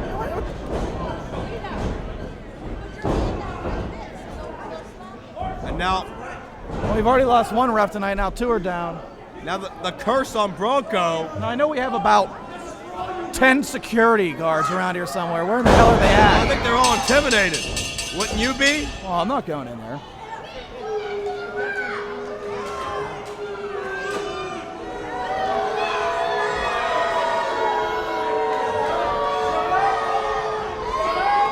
And Chuck Roberts trying to talk the Gambinos down. Yeah, but Chuck knows better than getting the ring. Yeah, the Gambino's getting warmed up. Oh, the tear to the head. That's uncalled That's for. about damn time. And security getting wiped out. Good grief.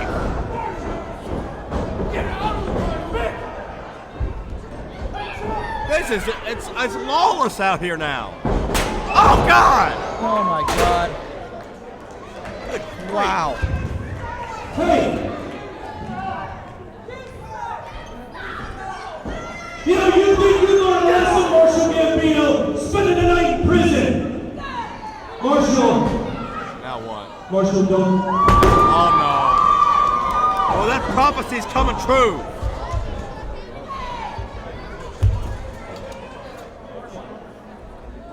I mean, at what point, Joe, are these guys going to stop being invited back here?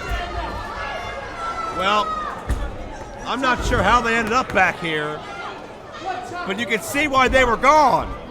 It wasn't anything Chuck was doing wrong. That's for darn sure.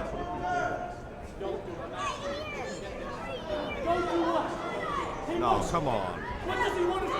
This guy's got his whole career ahead of him. Oh, do this! Go! Let's go. Let's go. Come on. Get the hell out of this building. And Chuck Roberts has called the law on the Gambinos again, far from the first time, and won't be the last. Well, I'll be right back. I'm going to go try to get some footage for this. I think it's going outside. I know our cameraman's not allowed out there. I'll be right back. Well, please do. It's not that he's not allowed. He's got a wire attached to him, but I understand. The Gambinos, man, they're getting thrown out of here. And we got a standoff at the door. Gambinos are leaving. And the police are on their way. Justin Plummer, get us outside. Get us some news.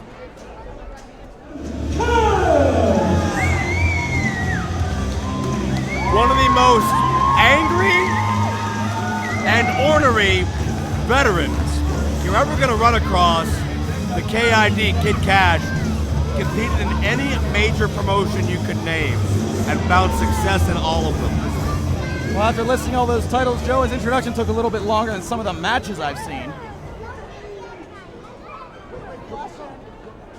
But he's earned every accolade. And Kid Kash, been in the game about 20 years, still moves with the absolute utmost gracefulness. You would not know how long Kash has been in the game from how well he performs.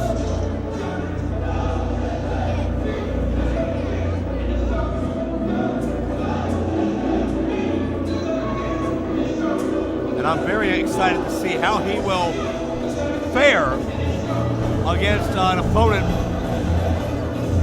so diametrically opposed, at least lifestyle-wise, if not in the ring. He weighs in at 185 pounds and is a Roman Street tonight. He will world power sleeper, the Neon Ninja, the aerosol assassin, Facade! Now, after losing the Super Indy title, suffering the injury, the blatant attack outside of Courtine Sports Center, and then finding out how that whole situation will be handled, I wasn't sure we would ever see Facade back in an IWC ring again, let alone any wrestling ring. So we found out last night at Night of Superstars, Facade is back, he is better than ever, and he's ready to go. Tonight, his first singles contest since returning from that injury. Facade joined forces with Logan Shulo, with Goldust, and with Colt Toombs, the son of the legendary Rowdy Roddy Piper, in a successful endeavor in an 8-man tag team matchup over Team Big League. Thanks to a little bit of help from the original talk show host of professional wrestling, the hot rod Rowdy Roddy Piper. But now Facade enters a whole different battleground, his first one-on-one matchup in his company in 6 months.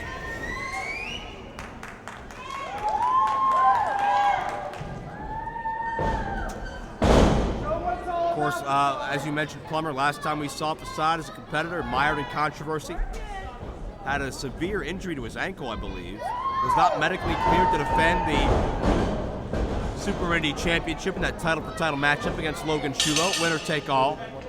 And as a result,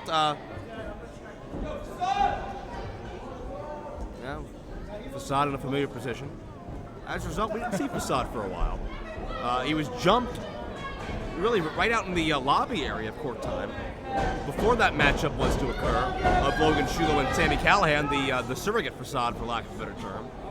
And we really still don't know who was behind that attack on Facade and what their motivations were. And we got out with Facade, he doesn't even know himself. It happened all so fast, making an already devastating injury even worse. Well, it was hit from the blind side. It was already dark because the ring lights were certainly the focus of everybody. It was dark in the peripherals. And what are you looking to see out of this matchup, Justin Plummer? First time matchup anywhere. A matchup really that I never thought I'd see because these two men really don't travel the same paths together. No, they don't. And Kid Kash is about as tough as an opponent as you can get, especially coming back after a 6-month singles break. I'm interested to see how Facade's ankle holds up here. Is he completely healed? Was he gone because of that injury? Was he gone because he was upset with having to drop the Super Indy title without ever officially losing it? We'll find out. It could be a combination of both, Justin. Let's keep in mind that Facade has been still maintaining a very rigorous professional wrestling schedule. Every single week, Facade is somewhere in this country applying his craft. No, there are no other places. It is only the IWC. Well, there's no place like the IWC. That's certainly true. I will not argue that point at all. But Facade has still been traveling the country competing, and Chuck Roberts has stated that he would not allow Facade to compete until he was 100%. And could there have been some involvement from, say, a certain executive consultant that helped stonewall Facade's return? I don't know, and I don't want to read into it anymore because I don't have any evidence. But I am happy to see Facade back now and competing so far at the level we're accustomed to. So far, so good for Facade. Unfortunately, Kid Kash, the 1,000-time champion in about 15 different promotions. This isn't going to be an easy return to the IWC. And Kash is upset, even more so than usual, because he did not leave Meadville, Pennsylvania as the Super Indy champion. And keep in mind, he lost that matchup, Justin, three-way matchup, without getting pinned. That just makes it sting even worse.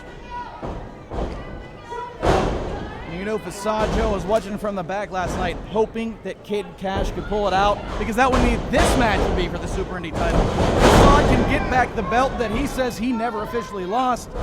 Fortunately for Facade, that's not the case.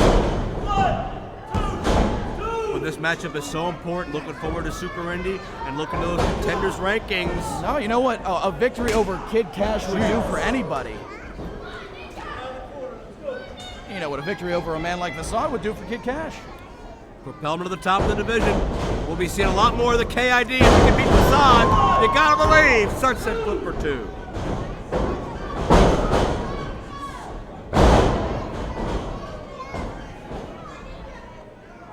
And Kash and Facade. Well, there you hear Kash's opinion. I would disagree with Kid Kash's assessment of Facade thus far. I think Facade's done a great job of being able to hang with Kid Kash thus far, which few and far between can do.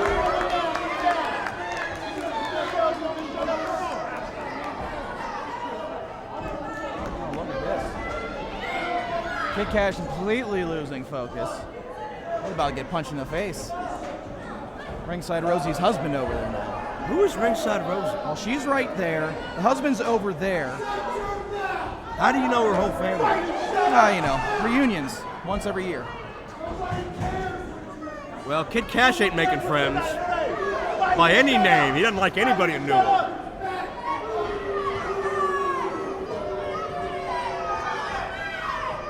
I think Kid Kash has forgotten that he's in the middle of a match. He's getting so fired up by these fans. That's the problem with Kid Kash. Now who's he mad Oh, at? he's going to go fight a kid, Joe. Well, I wouldn't put it past him. I tried it once. It's not as easy as it looks. They're bigger up close, right? Yeah, well, objects in the mirror appear larger. Kid Kash is just so upset. I've never seen this guy in a good mood, ever.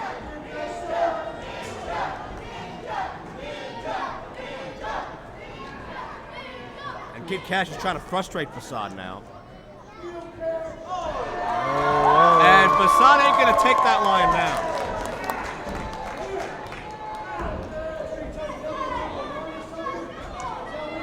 Kid Kash asking for disqualification here. I think Kash is positioning the referee in between he and Facade so Kash can run his mouth some more. That's what that was. Kash loves to psych you out, loves to intimidate you. He's like a drill sergeant. And there you see, Kash caught Facade looking away, and then he picked his spot.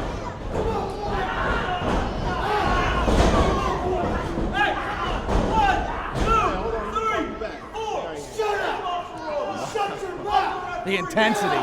You gotta love the intensity. You can question his tactics. There's a sense of discomfort in this whole room now because of Kid Kash. Well, he's called out just about everybody. Uh-oh.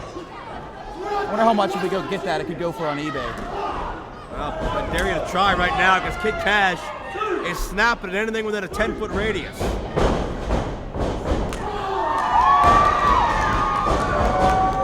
And Facade, well, check this out. Quick roll-up attempt. Could have him here, no. Doing a big win for Facade. Former X Division champion, ECW TV champion, WWE Cruiserweight champion. I'll check out the next rank. The bridge. Up and down with a satellite head scissors nicely done. Kid Kash is surprisingly big. He's built. You think Kid Kash, you think high flyer, but you look at this guy in the ring here. It's good to see that Facade can pull off some of these moves, even though Kid Kash is maybe a little bit bigger than what Facade's typically used to dealing with. Oh, it certainly is. And Facade, a great step over toe submission attempt here. I can't picture Kash tapping out, certainly, but stranger things have happened. Oh, head full of dreadlocks. And Kash, he had to break on 5, but in that 5 seconds, he got Facade to break his hold. Kash won out. I always wondered if you pulled on those things if it would hurt. Guess we have our answer now. I'd imagine so. Not made of Teflon, you know. Head scissors connects. Facade, can he get some momentum going?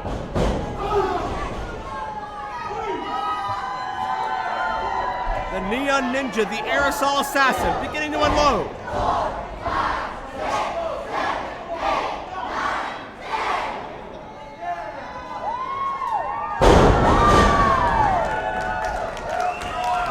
Smart move by Kash. Get the hell out of the ring. Oh, man. Now, what was that about? There again, you see Kash, he's a loose cannon. He's so hard to control. And Facade, look out. Puts the brakes on his last minute adjustment. somersault senton. Kash did not see it coming.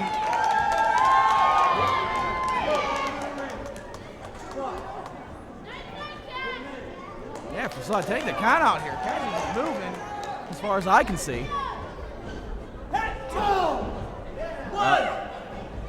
Kash is gonna have to. If not, yeah, Facade doesn't want the count out. He wants to get the victory. Facade wants that, well, he wants to win his share of the purse, but he certainly wants as emphatically as possible to get back into the title hunt, but Kash meets Facade in midair.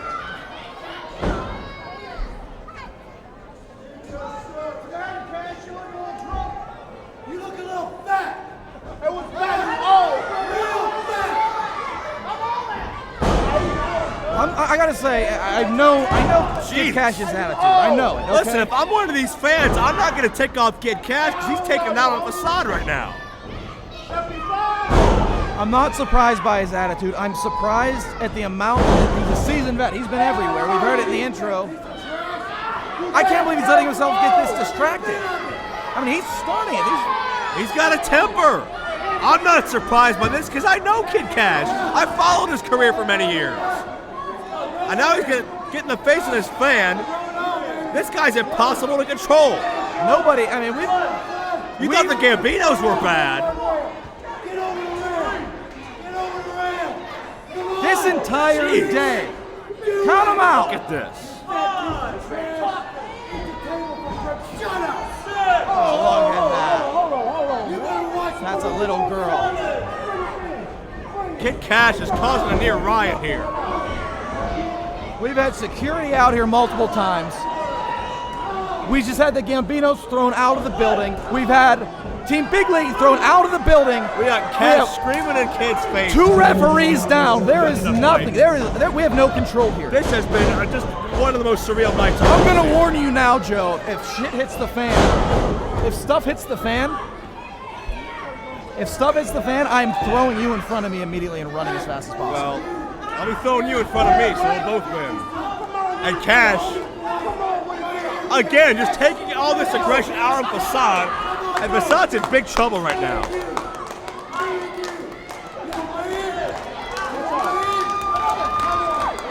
And Kash is starting another problem.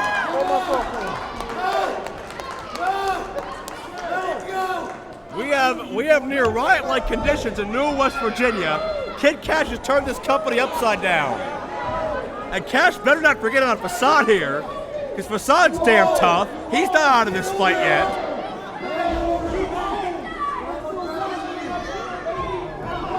Jeez. Children are crying. Now these round kicks by Kash. Thank God we have this staff here. Are in their keep after getting their butt swept by the Gambinos. Yeah, you ain't kidding.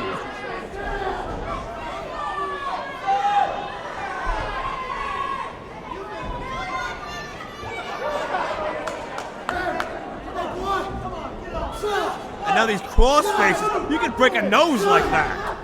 Jeez! How aggressive can you be?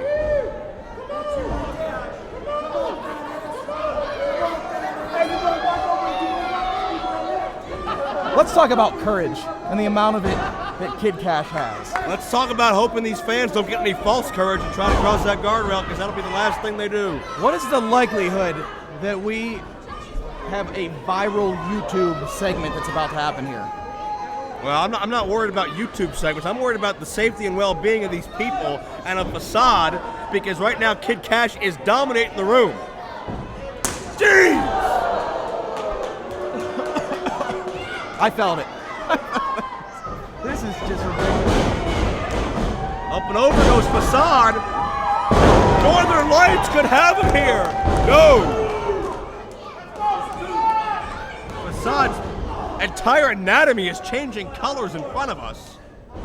And none of them are neon.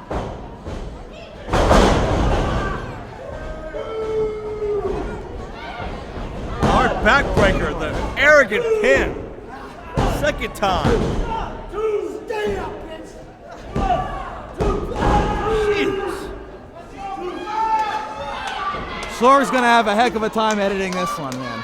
SearchOnMedia.com. It's about time he does something. video. Do you hear that censor beep? But look at Facade. Facade still got something. This crowd trying to will on the Neon Ninja. Oh my God. Kash just biting at the flash. That is just a hunk of face he spit out. Little Mike Tyson action in there. How unsavory, how uncouth can you be? And now we're back on the outside. Look out. I've always said, though, if you're going to bite a guy, bite him in the face. Kash looking for a chair. Smartest move that guy ever made. Ding! I think Troy Davis is smart by letting this one go, because if he does something with his hot head, we got no officials I think left. Troy Davis would be smart to head for the parking lot.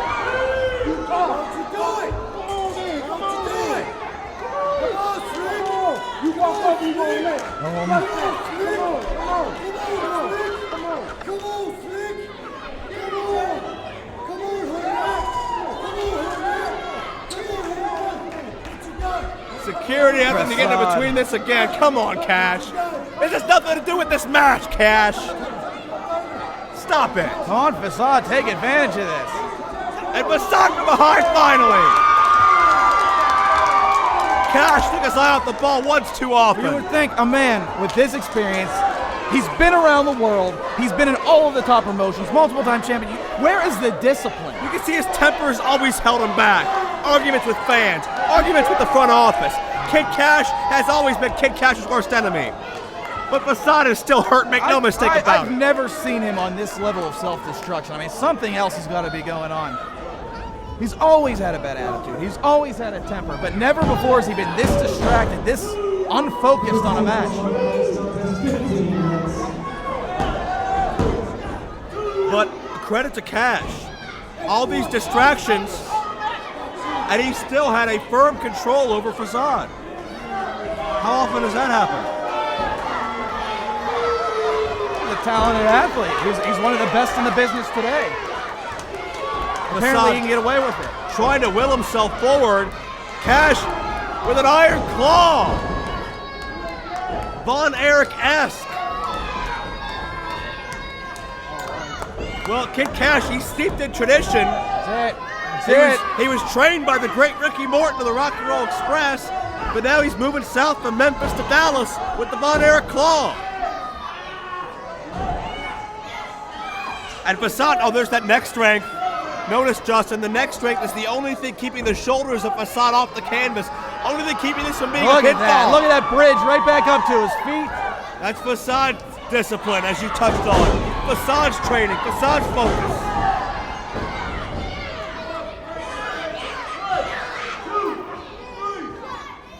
Facade into the ropes. That's a break of the claw.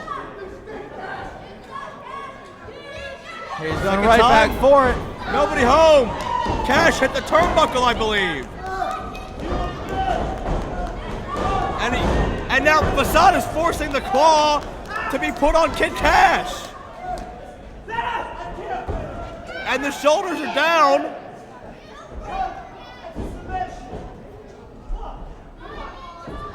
The referee is not going to go over the... I'm not sure what the hell is going on now. Kash's hand apparently stuck to his own head. And now you can pin him?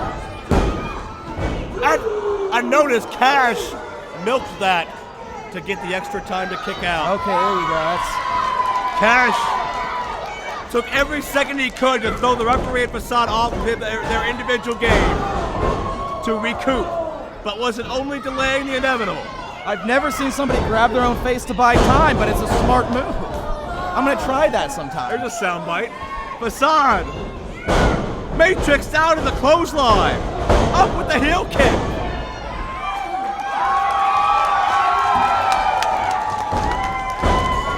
And Facade has the momentum for the first time in a long time.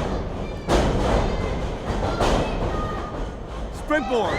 Moonsault connects. Backwards into the cover, but no. Notice Facade couldn't get the body weight on top of Kash. Now about 6 inches to the other side. He would have landed that more squarely. We could have had the match That's the dangers of high risk. at its completion. Can Facade finish off someone who's double tough like Kid Kash? Look at the welts on Facade's body. He is taking a beating. That's Kash, a known bully. Up and over. Facade caught himself.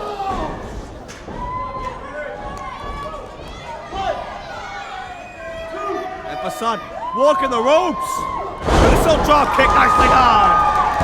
That could do it. No! Oh, no.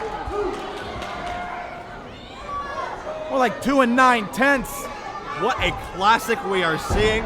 We talked about it earlier with Elgin and Nese, and I believe these gentlemen are going even a step further.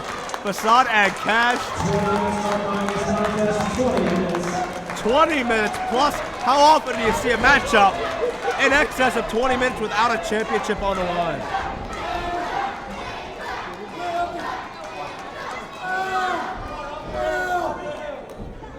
This is it. Facade's got to capitalize right now.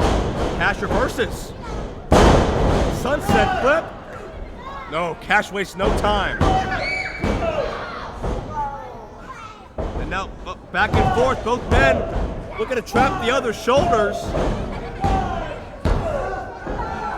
Oh, amazing bridge at neck strength again. That back bridge. They want it. They both want it so bad. Kash counters. Still going here. Oh, Oh! My that Tiger driver. That's gonna do it. Kid Kash victorious. Kid Kash, Michael Facade, a 20-minute plus classic, and I think we're about to see a riot.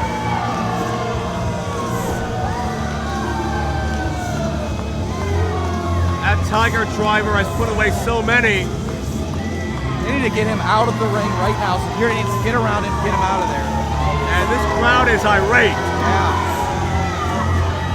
But Kid Kash is on top of the world. Because man, did he do his damage. And look at him gloat. He decimated one of the absolute best in this company.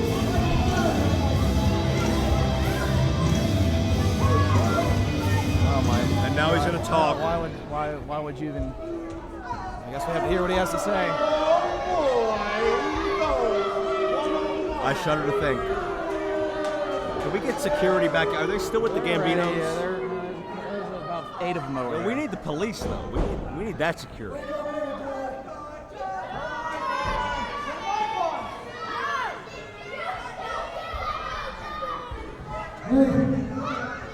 Wake up, little boy. Come on in, man. Stand up like a man to a legend in your sport, boy. They sleep one more time, even after defeat.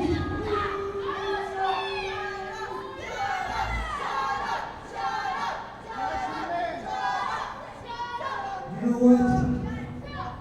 I gotta give you one thing.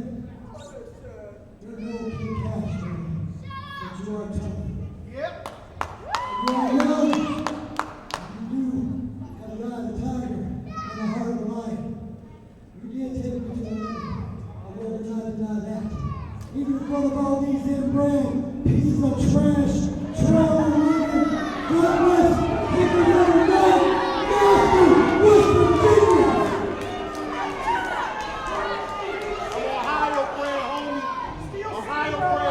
That little girl, hold her tight, buddy, because your parenting skills in West Virginia suck so bad, she'll be pregnant by 10. Oh man, is that even biologically possible? Come on. Hold yourself real tight, man, because this time 10 years from now, he's going to be making love to his sheep out in the field. Hold me, Joe, I'm so scared. This guy's lame as hell. He's lame as hell. What is he talking about? You people shut your mouth. You show me respect for a true world champion. You fat old bag. You fat old bag. Yeah, I bet you're not even really on it. I don't want that nasty trash. I don't believe this too long. And what I'm going to do right now is I'm going to actually give you some credit. Ladies and gentlemen, Shut up already! this man deserves a round of applause right now.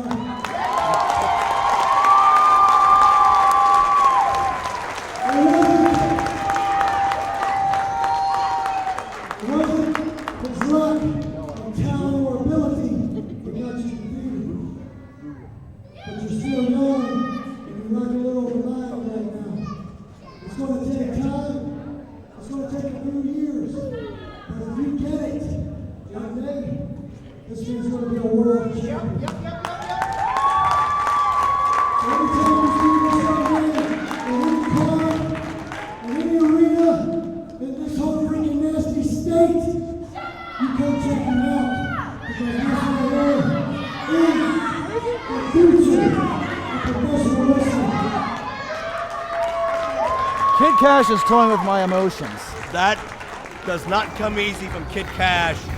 Quite obviously, very proud man, doesn't give a lot of credit, but Facade earned the respect of the double tough Kid Kash here tonight.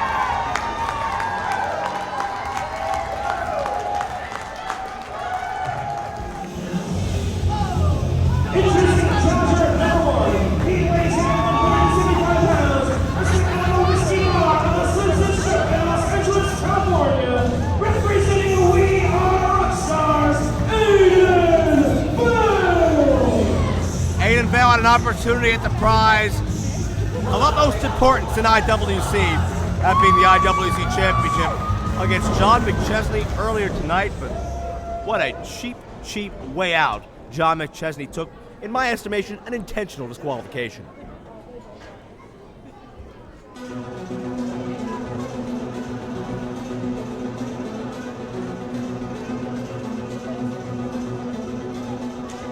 Introducing challenger number 2.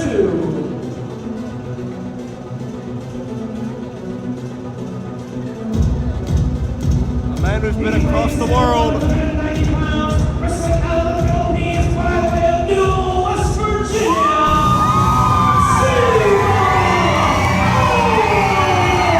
A man who grew up right next door in Chester, West Virginia. He's got family, he's got friends. Here to watch him perform tonight.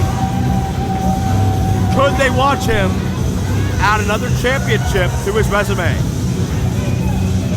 Zema Ion back home in the IWC, back home in West Virginia. He's where he loves to be the most, and you can hear it from the fans still, the loudest they've been all day.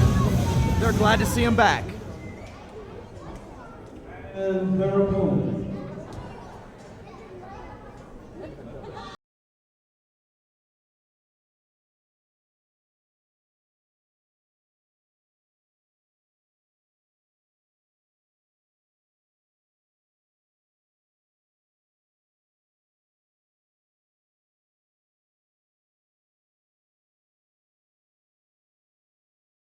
Representing Team Big League, he weighs in at 195 pounds, wrestling out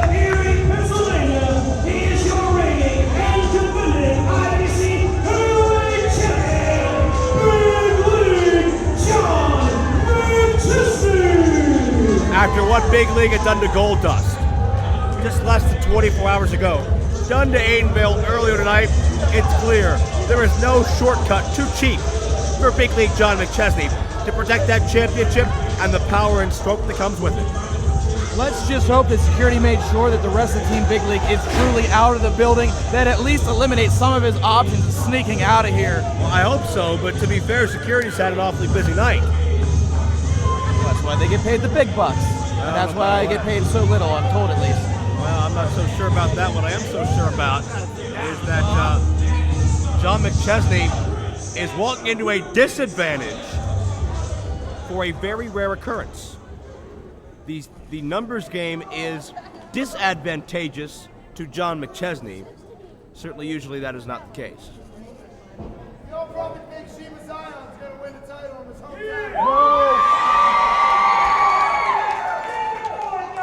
Who is this Shima Zion guy Rick he's talking about? I used to know a guy named Shima Zion for a lot of years, but he mysteriously disappeared about a year and a half ago. But in all seriousness, Zema Ion, formerly known as Shima Zion, for many, many years here in the IWC. This is home, not just geographically, but in wrestling terms. Zema grew up in IWC, trained here, debuted here, won his first championships here, got his first ass beatings here. He's done everything here before he did it on a grand stage in Impact Wrestling. We've had the privilege, the opportunity of watching him climb the ladder of success rung by rung, and he hasn't forgotten his roots. Here we go. Zema and Aiden Vale, Joe, working together. The numbers game, as you said, finally. That didn't last very long. Hey, these men are competitors. Only one man can win the IWC title. Let's get rid of McChesney and settle amongst ourselves. I like that strategy. We're almost guaranteed a new IWC champion. And it was almost Aiden Vale, who I believe would be the youngest IWC champion in history, at barely 21. Aiden Vale matching Zema Ion. Look at this. First time we've seen these two in a ring together, and it's not disappointing. Keep in mind, Aiden Vale, 14 years old, sat ringside, looked up to McChesney, looked up to Zema. Sat next to some goofy-looking guy and came to all the shows, sat in the front row. You used to sit next to Aiden Vale at all the shows. Oh, get out of here. Zema pose!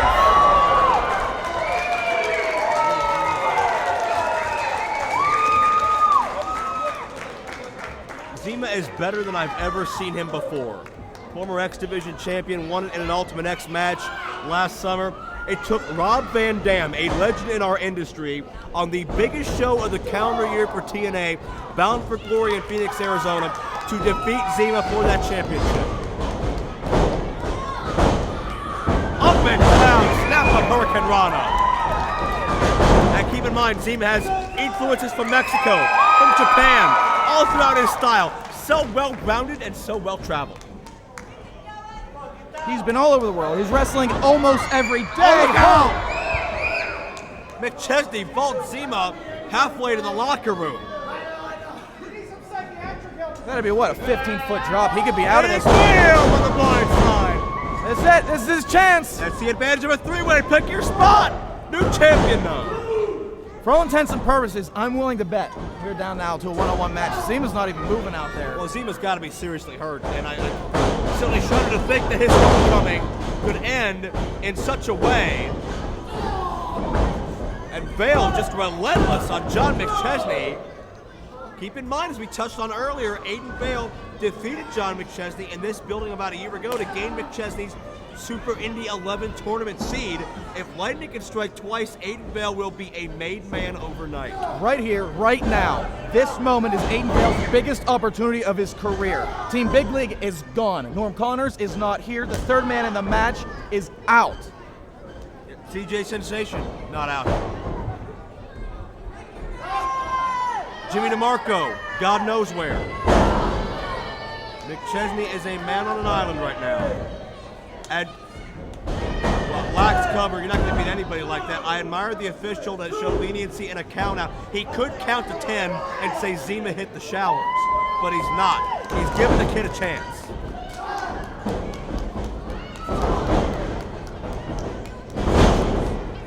Double handful of hair by Big League. There's no substitute for experience, and there's no ignoring the bullseye that is Aiden Vale's right shoulder. 2 big check marks against the young rock star.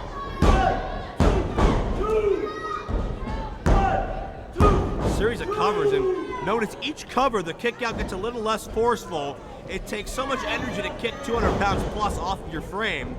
You keep going to those covers, you're going to wear your guy down. Yeah, eventually I've seen it happen. 3rd, 4th cover, it does the trick.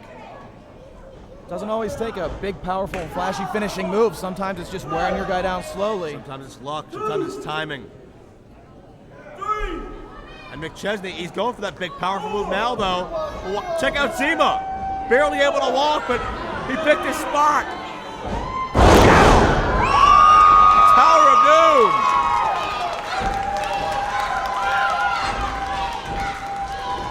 And this crowd explodes with approval.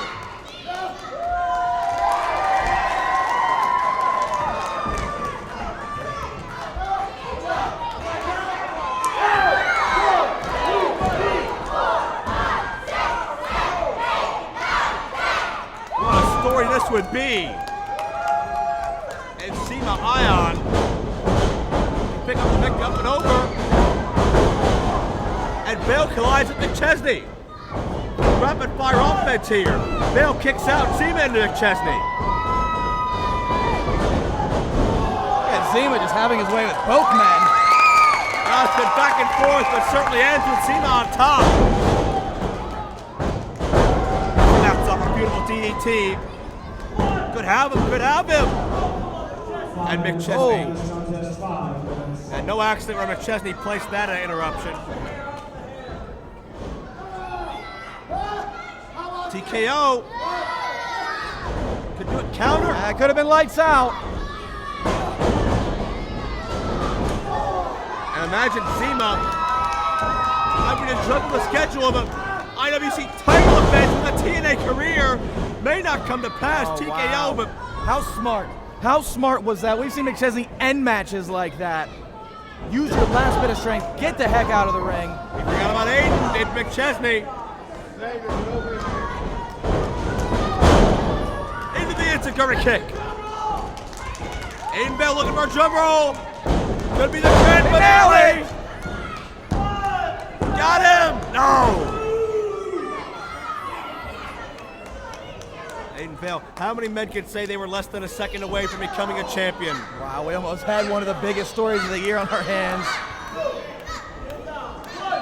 And now it's Zema and Aiden. Dangerous territory in Aiden. Again, McChesney using that long flowing hair. Hey, landed on his good shoulder too. That leaves about, by my estimation, 0 good shoulders left now for Aiden Vale, right? And McChesney looking to end it. He may be looking to suplex Zema onto Aiden, but Zema beats him to the, and check that out, McChesney almost retained the championship by luck. That was a pinning combination when Zema dropped McChesney on top of Aiden. I don't think McChesney even realized that. Oh my God, check that out, 450! And McChesney steals the cover, McChesney stole it! Off of Zema's work. Here's your winner, and still IWC Heavyweight Champion, Big League John McChesney. It just seems, Joe, like every lucky bounce, everything that possibly could go John McChesney's way, always does. Well, it was, again, John McChesney being such an opportunist.